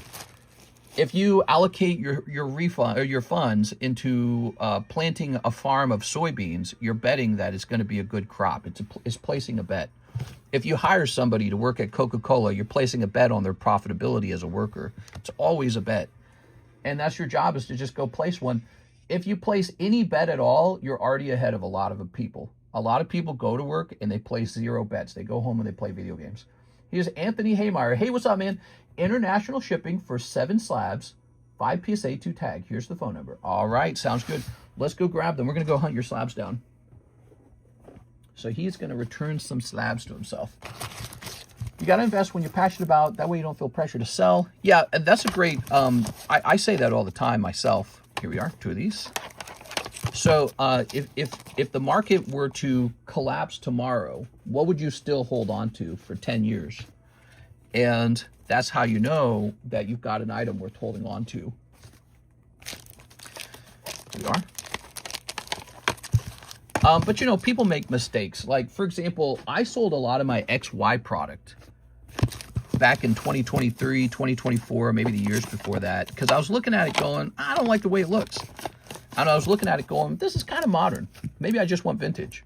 But to tell you the truth, all I had to do was hold on to those cards. I did not have to sell them. They all went wildly up in price. I did that with Sun and Moon cards too. So I predicted that Sun and Moon was too overprinted. And so I sold Sun and Moon cards. Boy, was I wrong. And so it's all betting. It's all gambling. It's all placing a bet on what could be. You know, when you want to talk about investing, you could replace the word invest with betting, because it's all a bet. Where should I put my money? Where's my money going to improve the most? That is a bet. All right, let's see. So we like to pretend that investing is like this super smart guy thing, but it is just kind of a different casino. 1, 2, 3, 4, 5, 6. I have 6 here. Hey, Meyer, here, man. Okay, we've got 6, Mr. Anthony. Two Uyamas, Oath of Z, Pokemachine, Black Winter Thor, and Roger Craig Smith Sonic. What are we missing, would you say? Oh, wait. Here we go. This might be it. Haha, there were 2 more slabs. I got them all. All right, we got them all, guys. All right, very good. Yeah, those were kind of hard to sell, the particular cards we're returning here. I wish I could do something for you with them, like list them on eBay. You know, before we officially ship them out, Anthony, I want to mention this, that I can help anybody with. After you're done consigning them with me, I can forward them to a consignor. You know, I can have them get shipped out to a different consignor. So you want to consign with, like, there's a lot of different consignors out there, right? But if you want to pick one and have me forward it to them, I should get an official consignor that I sponsor. But yeah, you can have me take your slab and move it off to them instead of shipping it back home. Especially this might be useful if you're international, right? Because there's money saved on shipping. The card might sell more if it's already in America because there's less shipping to pay. So if your only goal is to get these sold and you want the best price on them, we can hand them off to some kind of consignor. And if it stays in America, the shipping's lower. There should be a second Pokemon machine, Tag 9. Mister, how much would you charge a grade Pokemon coins? That is an option. It's a option with CGC. I've never offered it here because we don't really sell the coins. Who would you recommend to sell to? There's some guys who have been around for a very long time, and let me just go look them up.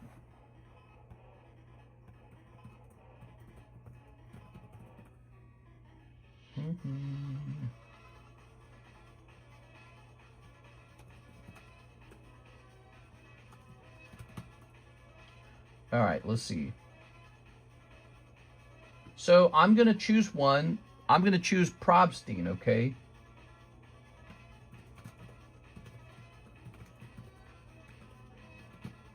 All right. You would include a contact slip, which is your name, email address, phone number, and return address. You would add instructions, any special requests or minimum expectations for your items. You would ship it to them. Once received, they will process and scan the items. They'll provide a link to track your items once live. Payout. After the items sell, payouts are generally processed through PayPal. The fees generally hover around 5%, depending on final sale values. So if you wish, I can forward your items to Probstein. And what you would do is you would like email me all your information that you want Probstein to have and all the special instructions, right? You can email me here, and then he would just list them onto eBay, and he gets special pricing on eBay. I do not. I pay the full price on eBay. So in other words, for me to receive a payout from selling your cards, first I'd pay the eBay fees, then the eBay taxes, then I would want to cut. Well, he gets special pricing because he sells so much. Let's see, who would you recommend we send to? Mr. How much would you charge to grade Pokemon coins? Very small bag too with some TMNT. There. Let me take a quick look at that. Yeah, if your only goal is to liquidate these cards, I can forward them to Probstein.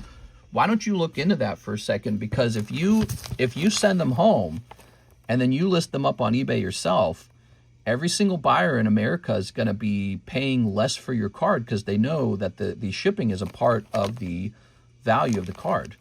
Do you see what I'm saying? In other words, you're going to lose like 25 to 40 bucks on the sale of each card, which if that doesn't bother you, that's fine. But Americans are they're gonna bid on your item or purchase your item knowing that additional shipping cost, and that's for every slab too, you know, it kind of adds up. 1, 2, 3, there's 7 of them, right? Probstein pretty big, not a bad option. Okay, let's do it. Okay, so I'm gonna put your stuff in a bag. You're gonna go to Probstein's website and read what needs to be done, and then you're gonna email me that in an email at TheCardconomist@gmail.com, okay? You're going to tell me his address. You're going to type up what you want me to send to him, and then I'm going to just give this off to Alexis, and you're going to pay me $15 for doing that, okay? So it's just a little extra fee for forwarding it, like $6 basically, nothing. So we'll put your name on this real fast. I used to do that for Mr. LaFlame, so I'm very familiar with it. Yeah, forwarding items to consigners. All right. There we go. So that's set to the side. I would offer to sell the items on eBay for you guys. It's possible.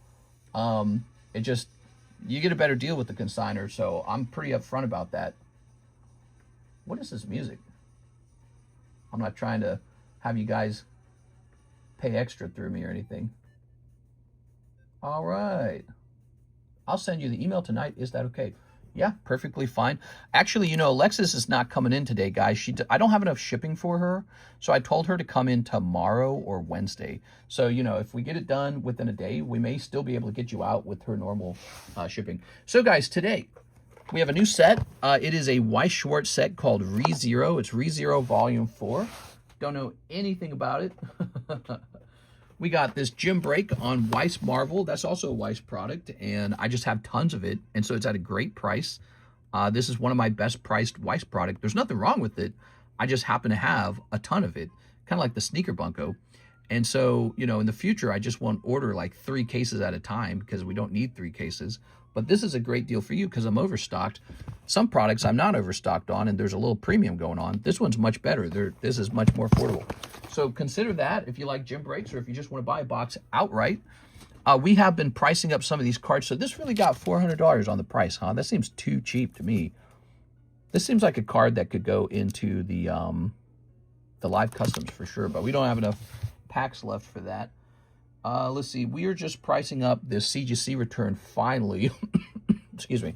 And coughing while we do it. I still cough these days. How long has Alexis been there now? Like 2 years, I think. She never really did get into the encapsulations. I think it's more of a like dirty kind of boy job. Maybe less of a girl job. I don't know. But she never really expresses interest in it. I always tell her it's available. And I don't know if it's going to be a thing.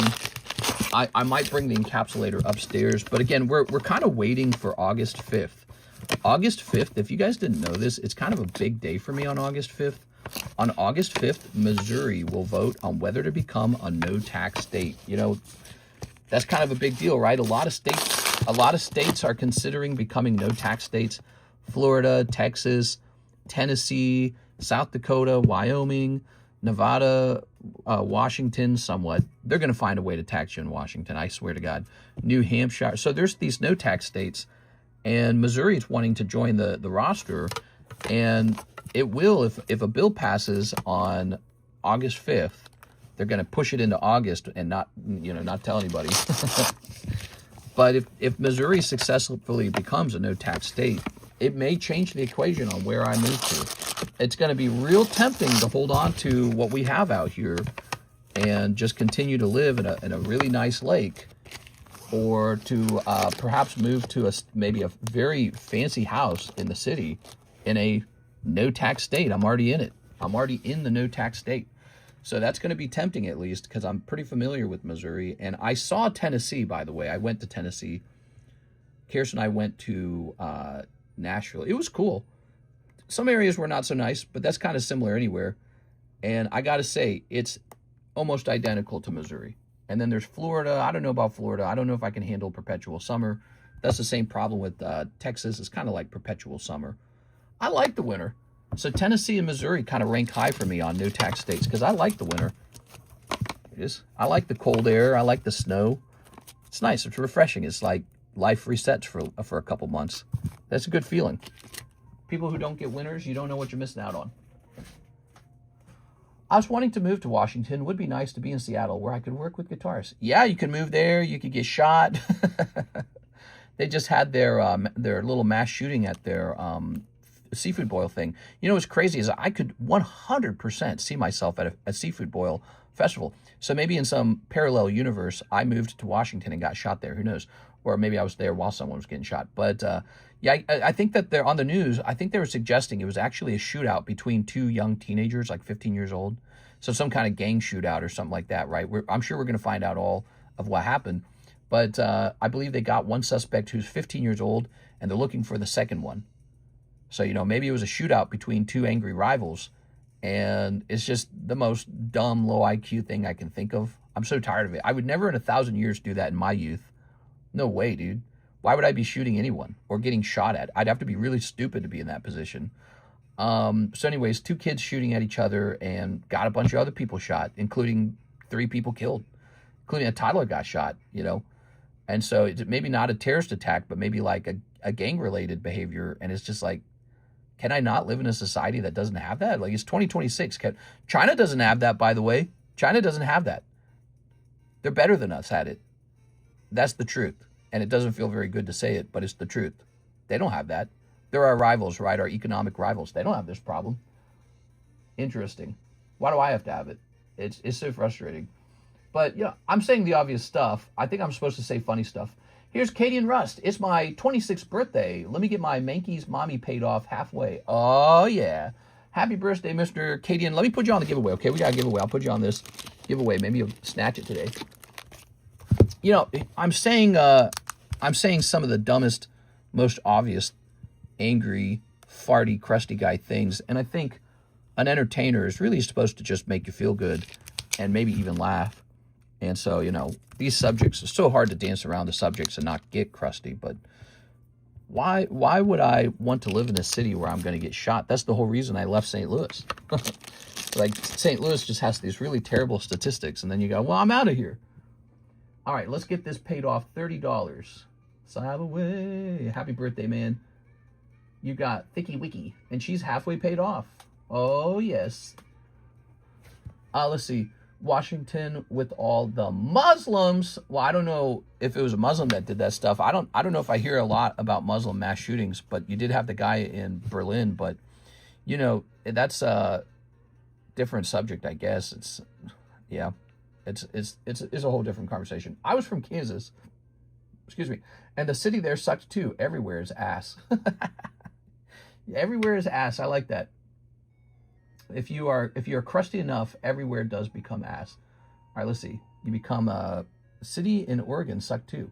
Had nothing to do with the shootings. Yeah. Excuse me.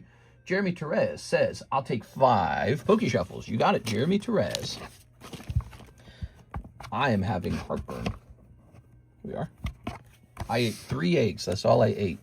3 eggs, nothing more. And now I have heartburn. That's crazy, dude. Here we are. Bogovia is too strong, guys. Whoa! Poker Victini TCCG. They were showing hundreds of them visiting all the monuments. Yeah. Mr. 10 for the shipping. says Mr. Rooster. Shipping is $9 for the United States. So if you're in the US, it's $9. The only thing I can say about that other subject is you did have the Berlin thing happen. Here we are.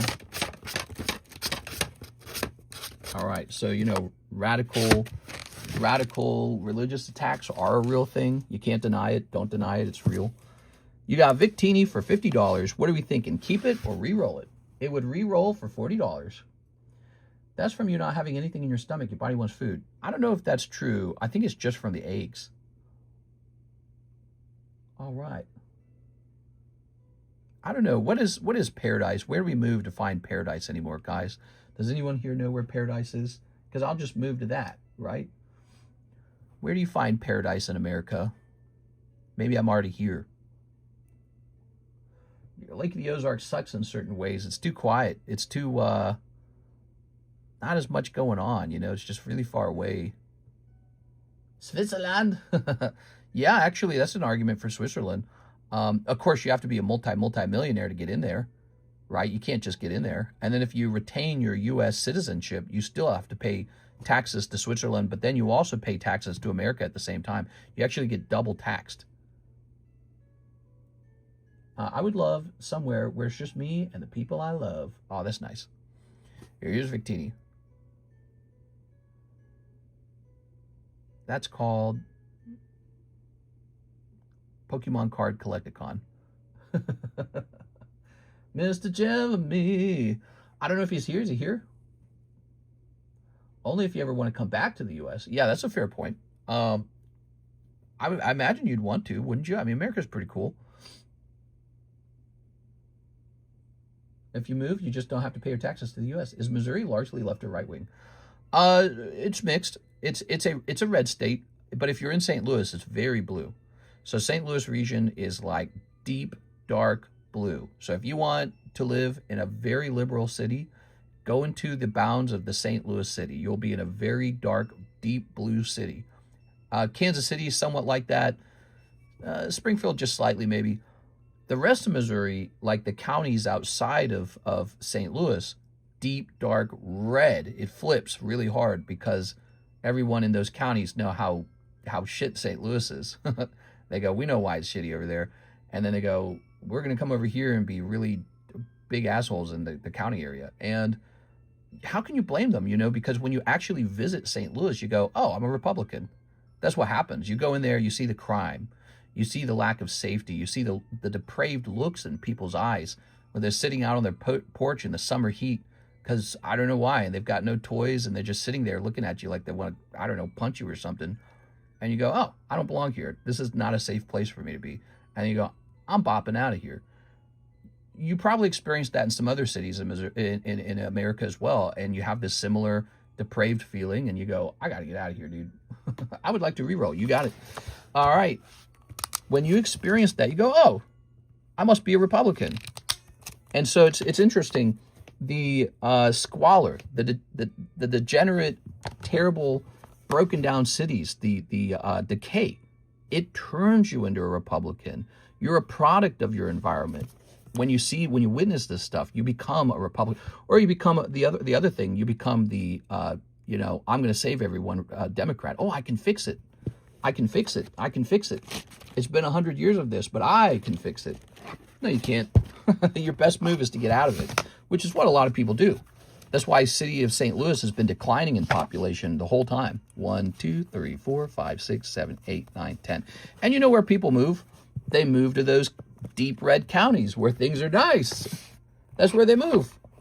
They move to the counties. They go, let's get out of here. Let's go to those nice places over there where there's not gangs of men hanging out at 3 p.m. That's what they do. And I've been to those places. I've serviced those places as a Coca-Cola worker whose job was to drive all around. I drove all around. I saw those places. I saw the groups of guys would hang out in a parking lot. Like it was like 20 men. There'd be one car, so they're not all climbing in the car. What are they doing? Here you go, Mr. Jeremy. Crazy, you know? And you see that and you go, ooh, guess I'm not living in this neighborhood. 1, 2, 3. 1, 2, 3, 4, 5, 6, 7, 8. All right, good luck. Hopefully a double snipe. Let's see what you got. you are a product of that environment. You become a product because you say, this is unacceptable. That's what you say in your mind. You say, I would never accept this. This is unacceptable. Just like Lemon Grab from Adventure Time, right? And then you just mark that area off as a place you might live. And that place creates a brand for itself. And no one smart moves there. No one smart who has money and a desire to live moves there. Unless it gets gentrified, I guess, which is a thing, right? Yeah, you ready? Oh, my God. Oh, it's cold! Mr. Jeremy, I'm so sorry. The re-roll turned into a cold roll. I'm sorry, man. All right. I was born in St. Louis. I hated it in the Midwest. Thanks for recommending that for my slabs. No problem, man. It's nice if you're white. I've driven through those places countless times, and the amount of stink eye I get is observed. Yeah, so you do get stink eye, absolutely, and especially so like if you drive through like some of the tougher parts of St. Louis at night. I don't even have a nice car either, but you just get this look like they're ready to defend themselves or deal with you, or they just don't like you or something. And one of the things you see that's really kind of I don't know, it's just kind of like this struggle you're witnessing. You see these kids, and they're like half naked, and they're running around in the grass, and there's only this much grass before you hit the road. So these kids are like running almost in the streets at night, in the dark, with no toys. And you're like, what the hell's going on over here? This is awful. It's too hot for this. Why is everybody outside? It's too hot to be outside. So you just know they don't have air conditioning. And it's just like, Jesus Christ, dude. And then, you know, there'll be like an angry parent sitting on the porch staring at you. Like, I don't know, like maybe they're worried you're going to run over their kid. It's anything. But you can run into that same thing if you get into the sticks of Missouri. So if you get really far out, I mean really far out, like Sullivan, St. Clair, those kind of areas, you end up with these plots of land with like trailer homes on them. It's a real thing, right? Just one trailer home, big plot of land. And it'll be some weird ass, you know, redneck hillbilly type, but you get a very different vibe. Chill, laid back, they don't know who you are and they don't give a F, and their kids will be like kicking a ball around in the grass. But it's a very different vibe. It's like, it's more inviting. It's more like human almost. It's like there's no concern of violence. These are just people existing, like the Amish almost. And if you stopped and talked to them, which I have because I've asked them for directions, they're just like, well, shucks, what's up, neighbor? They're like that. And it's just so I've had both, you know, especially working for Coca-Cola. I've driven around all over the place, and I've experienced both of these extremes. Here's Mr. Jay-Z for shipping. You got it. All right, Jay-Z overflow box. Now, do I have your address, Mr. Jay-Z? I think we're doing a round of shipping for Mr. Jay-Z. I do. I've got your address. We've shipped you before. Very good. Let's go grab this. You ready? So I've experienced both. And, you know, you just learn so much. You get older and you learn these kind of things. Here we go. JX box. You'll be in here. You learn these things. And that was part of the reason why Karis and I sort of escaped to Lake of the Ozarks. We were escaping some of the just really toxic feelings. Now, you're not in the JX box. Why wouldn't you be in the JX box? Your name is Jay-Z. So let's go looking for your bag. Okay, maybe we put you in a different box. I did not see you in there. Let me ask you, did you have a bag or did you only have slabs? Oh man, this bag is so expired. Look at this bag, Jedediah rice. That's super expired. You know where that doesn't exist? Japan. Yeah, Japan proves that even if an area is impoverished, it can still be well organized. It can still be clean. You know, that's something. My grandma's Filipino, so I'm part Filipino, and I look at the island of the Philippines sometimes, and I see they have slums, and what disappoints me is how dirty it is. It doesn't. This is the weird part. Even if you're very poor, you don't also have to be dirty. That's a choice. You can be poor, and everything can be where it's supposed to be. It can be well organized. It can be well organized and clean.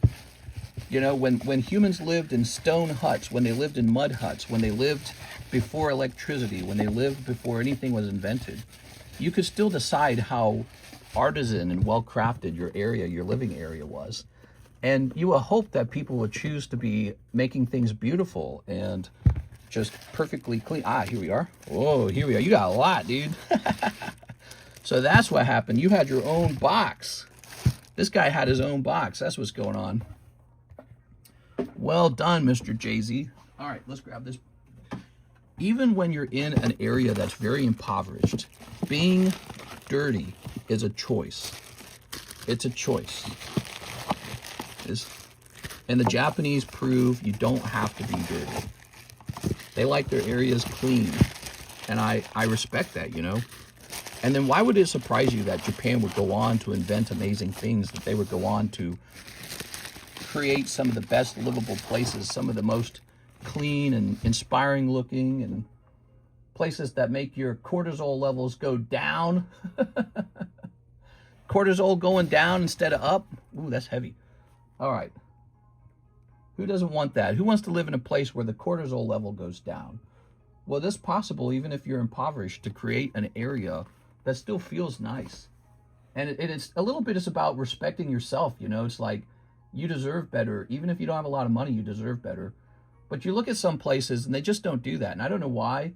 I do have some theories. One of my theories is it's too damn hot. But Japan gets pretty hot. But they also have a winter. So I don't know exactly what the trick is. We are? All right. Overgeneralization of Japan. There's plenty of people in places like that in Japan. You just don't see it on the social media. You might be right. You might be right. I might be over-exaggerating. And, you know, these might be problems that are well beyond sort of like civilizational stereotypes. But again, look at the places that actually did develop all the stuff. It was Japan. It was Japan. It was South Korea. It was China. Those places built a lot. And you don't see the same level of squalor. You just don't. And I don't know what it is. Is it like, if you get into the sun and you get roasted too much, maybe you give up, you know? Maybe it's just the fact that Japan's higher north, you know? Maybe they have a better climate. I couldn't tell you. If you were to assume all molecules and all DNA and all these, you know, cells and everything are essentially working under the same, you know, physics rules, then you have to assume there's something at play here. There's something in the environment that's changing one group and it's different from a different group. So I have to assume maybe there's something going on with like comfortable weather time, or maybe the duration of the winter. Maybe winter is very important, it turns out, for humans. We don't know. These are just guesses. There has to be an explanation though, right? All right, let's see. Japan government wants to tax Pokemon cards as art, not as playing cards. I sent you the video. Yeah, I actually already saw that. Japan is talking about regulating Pokemon cards differently to collect more money on it.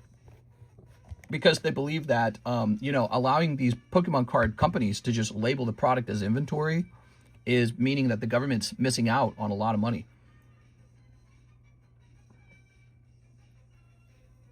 The government essentially wants to collect capital gains on Pokemon cards. Always. The government's always looking to take more of your stuff. Always. It's like evil. If you guys like horror movies, watch Japanese movie Dollhouse. Thank you, mister. I keep all my stuff I get from you separately to show off to my customers. Oh, that's really nice, man. Let's see. It's breeding back just 150 years ago in Japan. You would be executed immediately if you didn't do as you were told. Maybe. Well, you could... Okay, so you're arguing perhaps the Japanese developed a level of... you know, that would be like a disgust gene, right? So maybe they rank really high on the disgust gene. That's that word I said earlier, the unacceptable, right? Like if you look at something and it's disorganized and you get angry and you say, this is unacceptable, maybe that's you ranking really high on the disgust gene. Who knows? Because it's probably some fundamental personality type. And where did that come from? Well, you didn't pray for it. It just was born into you. So maybe there's some sort of gene that gets passed along in certain areas that's doing that for you. But I don't know, where does that gene come from then? And you have to assume it's a genetic expression that developed over, I don't know, maybe like 1 million years. Who knows how long?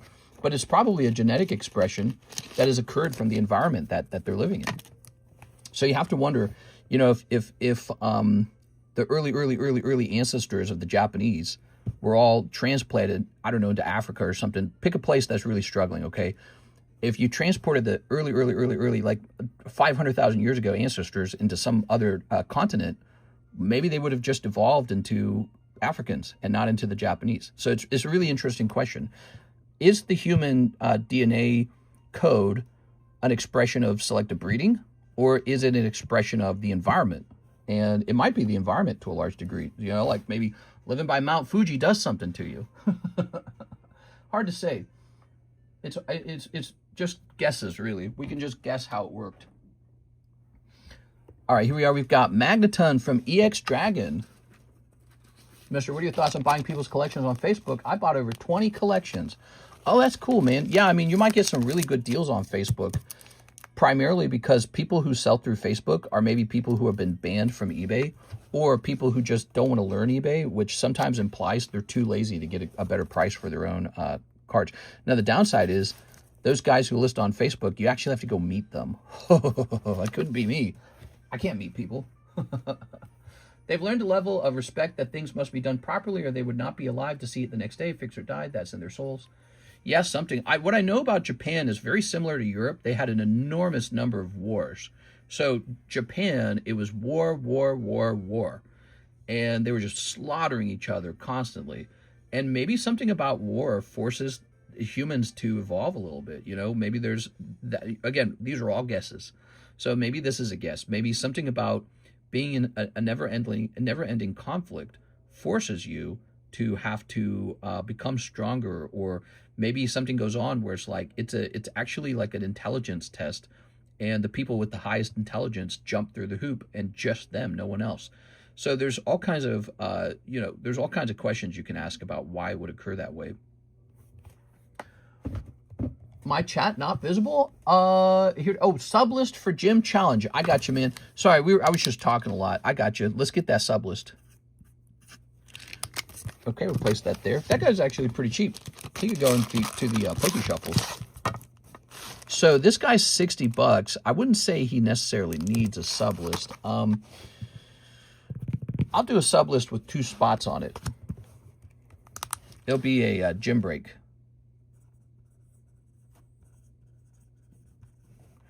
Okay, and there'll be 1, 2, and there'll be, let's have it be, what would that be, $30? Let's say 30, all right. So you can jump in a gym break for $30 on this guy.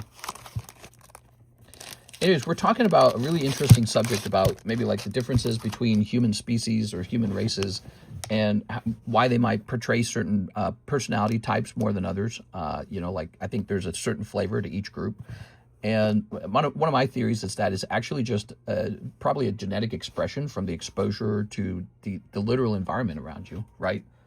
And if you live in a place that happens to be like milk and honey, maybe you actually develop healthier genes, or maybe like your smarter people survive longer. You know, so I think there is actually this thing that occurs where it's like the smarter and more sensitive you are, the more likely you're not going to make it in a harsh environment. That's one of my theories. So smart people don't make it very long in very harsh environments. Because if you're too sensitive, you're like fragile or something. And so the harsher the environment, the more likely those guys got wiped out in the middle of a war, in the middle of a fight. Maybe they just moved away. So let's say you're a really smart person and you're living in this horrible, treacherous desert. Well, you might just pack your bags and move. So that place constantly loses their most intelligent DNA. And then that DNA ends up in like California or something like that, right? Or whatever, in Italy or some really nice, comfortable place. So that's one of my theories, is that the places that experience the most extreme brain drain are whichever parts of the world have the very worst weather. Because smart people say, hey, why don't I just move to the good weather? And honestly, that doesn't even take that much, intelligence to make that sort of choice. You're like, duh. But you probably have to also have something inside of you that's very kind of entrepreneurial, right? Like the will to take the risk, the will to go on that adventure, and the will to put up with losing your place that you were born in. So, you end up having that sort of not just intelligence brain drain, but also the brain drain of people who are sort of like trailblazers or people who are risk takers. And the places with the best weather, they assume all those people. They're the ones that net benefit from it. So that's one of my theories. It's like, if Japan simply has nice weather, they're going to brain drain all the other places around them. That's what they're going to do. Over thousands of years, they'll do that. People will go, whoa, this place is nice. I'm moving over here. I'm staying over here, My country had very, very hard time since the beginning. Consistent invasion from China and Japan through colonized my Japanese till USA dropped the bomb on Hiroshima. Yeah, I've heard about all that. I was actually learning about the history of Japan, And that's how I learned that, first of all, Korea kind of became almost like a colony of China for a while. And then Japan just came in and they're like, we could take Korea. And they just went in there and just wiped them out over and over again, really horrifically. Those wars are always super nasty. But, you know, and it just never ends. Like now you've got Russia and Ukraine, and you got the U.S. and Iran, and the U.S. and whatever, like the Houthis or something. It's just this never ending challenge, you know. And it just goes on forever, doesn't it? Here's Ivan Rodriguez, CGC 10 that you just put up. All right, that Magneton is yours. Dang, dude, I was thinking of putting this into the Poke Shuffles, but you're going to snatch it. Here you go. It's kind of a nice one, isn't it? Good job, man. Hey, what's up, Mr. Brandon? How's it going? Mississippi has nothing but retired millionaires. Yeah, maybe. Yeah, it's one of those overlooked states, really. You don't think, I should move to Mississippi. Well, shucks. Then now somehow we got ranked 5th strongest armed force military in the world. Really? That's impressive. Well, you know, you guys have that threat of North Korea all the time. Well, and they're always building their military, and they're always, you know, threatening to use it. And what do you think about reunification? Do you think that'll ever happen? I think it has to happen. I don't know how it would happen, but it over time it's going to happen, you know, because how long can Kim Jong-un or whatever his name is, how long can he keep that dynasty going? Where it's like, you know, the people are trapped in sort of like an authoritarian communist regime forever, never allowed to pursue their dreams. It's so obvious that it's a lower quality of living. And how long can he keep that running? Because, you know, eventually he dies of old age. And considering how heavy he is, he might not die too far in the future. He might die pretty soon. He might, you know, he's obese. He's like super fat. I think he's fatter than I am. I'm skinnier than that guy. And so how long does that last? And then who takes over? His daughter? I don't know. I don't know if he has like a son who's going to take over. Who knows if that guy's going to be an asshole. But yeah, like how long can they keep that going? Let's see. North has a lot of raw materials. They still have not accessed it. Sure. Yeah, there's probably a lot of opportunity over there because that's how a lot of countries that didn't develop anything are. It's like you're wasting time. You're wasting your own resources. You should be wealthy. The people that live there should be wealthy. And they get really wrapped up in their own ideologies where they're like, nah, I like this. Like Cuba, right? Cuba's the same deal. Here's Natu. Look at this. Now, of course, America has the embargo on Cuba, but that's because Cuba said, we're going to be communists. We're going to be communists. And, yeah, there's this never-ending struggle for that, huh? Yeah, let's see. That's that part of the fighting over nothing kind of war, right? But that's what we do. China was communist, but I don't think that they really are anymore when you study them. When you study them, they have taxes that look kind of like Europe in a lot of places in mainland China. They have taxes that look kind of like Europe. And then in some places like Hong Kong, they actually have much lower taxes than even Western countries. So Hong Kong's like, if I recall, it's a flat 15% tax. So they have a more competitive tax rate over there than we have, which is really fascinating to me. But what's fascinating is they have something that they call, what economists are calling it state-run capitalism.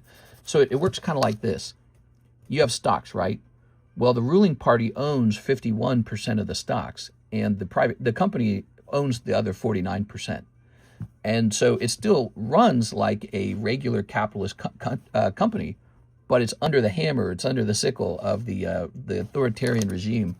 But they want it to run like capitalism. And this has worked extremely well because when people are allowed to pursue private profits, when they're allowed to grow their stuff on their own without, you know, the micromanagement of the ruling party, they do much better at it. And there's a reason for that. It's because it's like, think of like speedrunners in video games. Do you think the government can do a speed run better than an actual speedrunner? Hell no. The speedrunner is the pinnacle of talent.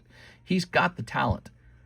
And you just got to let that guy be free. You got to let him run the race. You got to let him be, you know, your competitor, your athlete. Well, when a communist, centrally controlled economy, government comes in and they say, well, we'll make the decisions for how the business should run. They never do a better job than the guy who's actually passionate and skilled at business. You know, the guy who's passionate about what he's working on. So it's weird. They've allowed a sort of pseudo private property in their country. And I don't think you could call them a communist country the same way anymore. But they are still an authoritarian country. So it's a very interesting thing over there and something to watch. All right, let's see. So Natu, I can't find him. Let's try a CGC version. CGC. Let him run. That's right. It's diet communism. That's right. Something like that. But they're all into state-run capitalism now. They want capitalism, but they're still in charge. And they don't do so much wealth redistribution as you think they do. So they're not like, oh, don't worry, everyone gets to eat, everyone gets a house, everyone gets free healthcare. No, you contribute or you don't make it. And that's really how all societies run when they're still growing and building. We are. You contribute or you're out. You need to be a net contributor. This is way too cheap, man. That's a really good price. I feel like I need to save this for the, I'm saving this one. I'm going to save that one for the box, for the live customs. That's really nice. I like that. So it's like an affordable vintage card there. His daughter barely shows or spotted in public. Yeah. The development progress are too different. This will cost a lot for South people to make North side developed as much as South. I think that if the South wants to reunify with, the North wants to reunify with the South, it's a worthwhile investment because it's no longer about, you know, who gets rich and who gets poor. It's more about becoming a one nation again, you know, and there's no price tag on that. Like, who cares about money at that point? But that would require a total collapse of the North Korean government, basically. Like, they would have to, many of the people who run the government over there would have to turn in their power. You know, they would have to become a democratically elected government rather than an authoritarian regime. So it's doubtful that it would happen like that. But, you know, maybe over time, maybe like over 200 years, it could take a long time. But with patience, I think no war is really necessary. The people in general will move toward freedom. They will move toward, you know, wanting to express themselves in business. Business is an expressive thing. You know, it allows you to play the game. And why should the government play the game for you? They're just not as good at it. So the whole idea of a centrally controlled government or a centrally controlled economy, it never really was a good idea because it assumes all of the people in power, in authority, are better at economics. They're better at merchandise. They're better at production. They're better at talent acquisition. They're better at, you know, advertisement. They're better at inspiration. They're just not. They're authoritarian types. They're bureaucratic types. They're good at paperwork. They're good at messaging, but they're not, you know, they're good at propaganda, but they're not good at business. And so all countries will have to move toward, you know, some form of capitalism because this idea that the government's going to have the military and take all the money too, all the resources, all the capital, and they're going to invest it better, it's just not true. And it never has been true, and it's never really worked that way. It's never really, you know, you have like China tried that initially and a bunch of people died. And Russia tried that and a bunch of people died. And it's no surprise. And so what we have nowadays is like sort of a mix of those ideas. Now you have, in Europe, the government only takes half of it all. It works. They only take half of it all. So you're a British man and you go to work and you give up half of all your income. By the time you've paid your income tax, especially if you make good money, you pay a crazy income tax. But then you pay your VAT tax, and then you pay your property tax, and then there's all the taxes baked into the companies that you like to buy stuff from. So they have to raise their prices, and so it's a hidden tax. You can't see it. And your employer's paying your employee tax and right? And your death tax, you know, when you die and you want to pass your goods on to your children, they take half of that. You know, so that guy, the British guy, he's paying all this stuff. And what does it really buy him? What does it buy his country? Well, really, you just take that money and you just give it away to other countries. That's what you're doing. Maybe they import the people into your country who are going to take the houses and take the hotels and and then you go to work all day so you can be taxed at 50%. So this guy over here can have 10 children. That's what you're working all day for. It's called slavery. That's slavery. It's a new kind of slavery. And it's not a fully centrally controlled government, but it's about 50%. And people think it's a good thing. Ironically, it's always the people who will benefit from that. They'll go, oh, but I'll get free stuff. So those guys will always, always, always, always vote for that in a democracy. And this is also why I've had doubts about democracy. One subless spot on the gym challenge. You got it. All right, you're going in. This is why I've had doubts about democracy, because how long is it before democracy just becomes communism anyways? You know, that was what the founding fathers were scared of. People will vote for money. That's what they were scared of. There's quotes of them saying that. People will vote for money. If the people can vote, they'll vote for money. So when the founding fathers made America they were really strict. Everyone didn't get to vote. Just a small group did. There you go. All right, so they were scared of that. They were specifically scared people would vote for money. That was the exact thing they were scared of. All right, so I think we're all caught up on orders. I could just rant with you for hours. You enjoy it? Yeah, it's interesting. You know, the subject's really about sort of like the organization of societies and how to sort of optimize, or maybe how to make it work, or how to make it good. And it's really funny because I just finished watching The Walking Dead, and I feel like they kind of have this conversation in that show a lot too. So it's sort of like, you know, how do you define who the good guy is? How do you define who the bad guy is? And it's a fun subject if you don't get bored of it too quick. Oops. So here's a Might Yena reverse hollow from Team Magma versus Aqua. Let me look up Team Magma. Oh, here we are. We have Mr. Morgan John jumping into the other side of this, I suspect. Give me a second here. So we have Morgan John, one live custom. Oh, one live custom. Okay, Morgan John. Good luck, Mr. Morgan. All right. Very nice. Very good. One of the things you kind of learn from watching the show, especially if you really kind of analyze it and break it down. Here we are. Ooh. You do learn that people have competing philosophies about how to run a society. And in their case, the society is very interesting because it's sort of like a post-apocalyptic society, meaning that there's a lot of pressure of the world onto people. And so the show kind of philosophizes, whatever the word is, it waxes philosophical over how society would organize itself in a scenario where the environment is putting very heavy pressures on you. You know, like you're going to get bit, you're going to get eaten, you know, raiders are going to come and take all your money. The mob is going to come and turn you into, you know, their working slave camp or something like that. So it asks, you know, how do you organize yourself under all these pressures? And maybe that's a fun experiment because it's like, there always is a sort of pressure in the world, like not enough resources. We're trying to deal with the disease. We're trying to deal with, you know, like a world fighting. And many of the leaders often have a sort of one-line philosophy. You know, you're the cattle or you're the butcher or something like that, right? These sort of maybe simple-minded realizations about the world, or one-line sweeping considerations about, you know, just how things are going to be from now on. And the show sort of pushes back on those ideas and says, no, not really. You know, I think the show shows a lot of the times how humans are influenced by how the world treats them, and they can be influenced so negatively that they just become vicious, like a monster themselves. And it's an interesting idea. Because it's probably partially true. Anthony Pariso says, can I have an update on my package? Because I haven't gotten it yet. Anthony Pariso, start talking to me, man. So an update on your package. I guess I'll start by looking up your stuff in the history of the shipping labels. Tell me a little bit about how long you waited. Is this an international order? Actually, it might tell me. No, this is not international.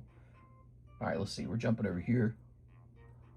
I love this stuff. Negan is the best. Carl was my favorite, but they killed him. Yeah, and they only killed him so that they wouldn't have to pay him. Isn't that crazy? They didn't want to have to pay him an adult income. All right. So they spun him out. Right here, we say date printed. It says right here you had a package shipped on 7/13 that is now delivered. Yep, right here it says delivered in at mailbox on July 20th, which was 1 week ago. So there you have it. It was picked up on July 15th and then delivered to your mailbox on July 20th. If you have an email or an account on Discord, I can show you the tracking number. You can also find that tracking number in your email. Check under spam for stamps.com. Check anywhere. You can just type in stamps. Just do a general search in your email for that tracking number.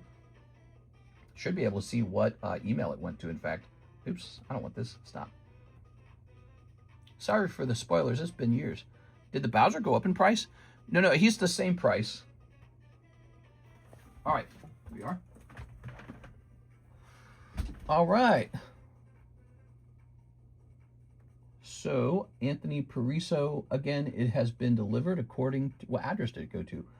I can tell you the first number in the address if you would like. The address is number 3. Oh, wait. This was for the previous guy. Hold on, wait a second. No, that's not you. Let me pull up your address, okay? To me, it sounds like you might have multiple addresses then because you're asking that. So your address that begins with a 9, that address went to an address with a 9 in it. Okay, I'm going to hit refresh on this. Joker Bowser looks baller. Here's a Mr. Edgar Gonzalez. He's asking how much to ship. It is $9 to ship inside of the USA. So as long as you're in the US, $9 shipping. It's always the same amount. Looks like this might be your bag right here, huh? You got some good stuff, man. Yeah, you got to ship this. Wow, man. Primal Groudon, Magikarp. We got Weavile, Psyduck. Oh, you were joining a lot of the vintage breaks. Cool. So you got an especially expensive bag. So it's $9 to ship all this. We also offer middleman grading services to CGC and Beckett. So I can send any of your cards you wish off to CGC for $28. Yeah, that was the wrong one. All right. Okay, so your cards must have been shipped to the wrong address. Problem, mystery solved.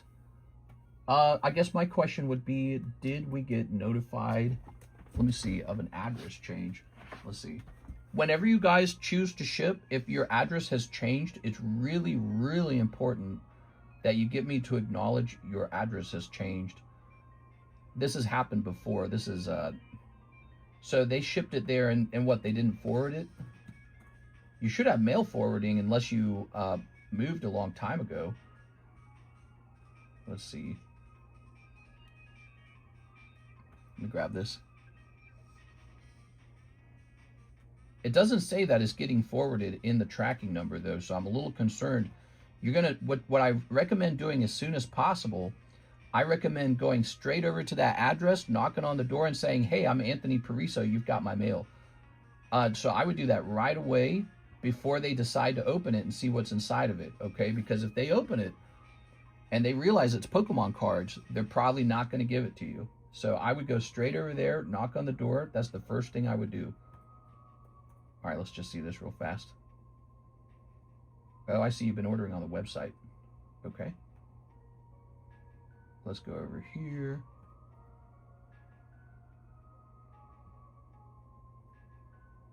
All right, we'll head over to orders.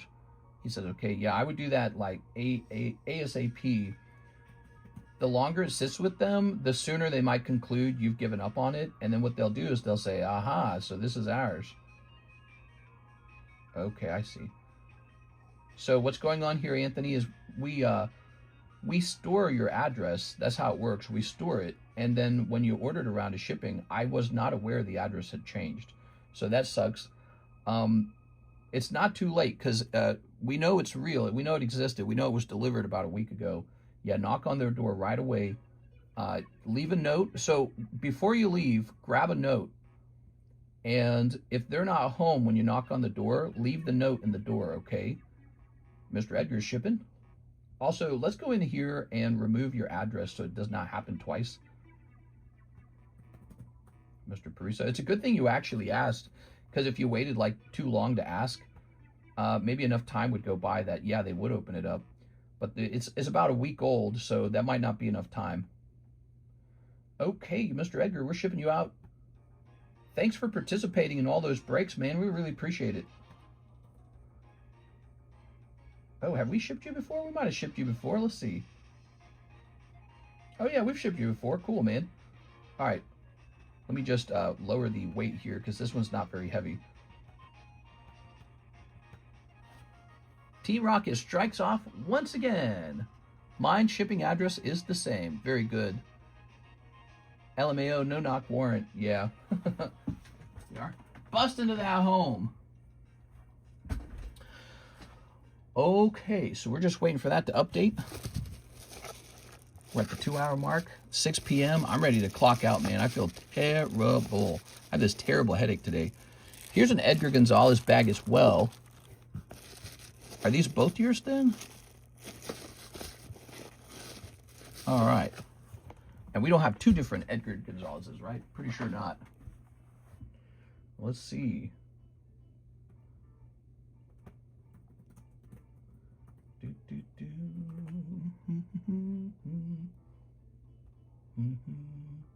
Looks like it's all the same. You can tell because it's all lowercase. All right, very good. Let's hit print on this. Now, why is it so expensive now? It actually got more expensive. I made the package lighter and it got more expensive. What's up with that? Weird. I'm gonna hit print on this. I had a slab as well. Who had a slab as well? The slabs get added later on. So all we do, we just print the label.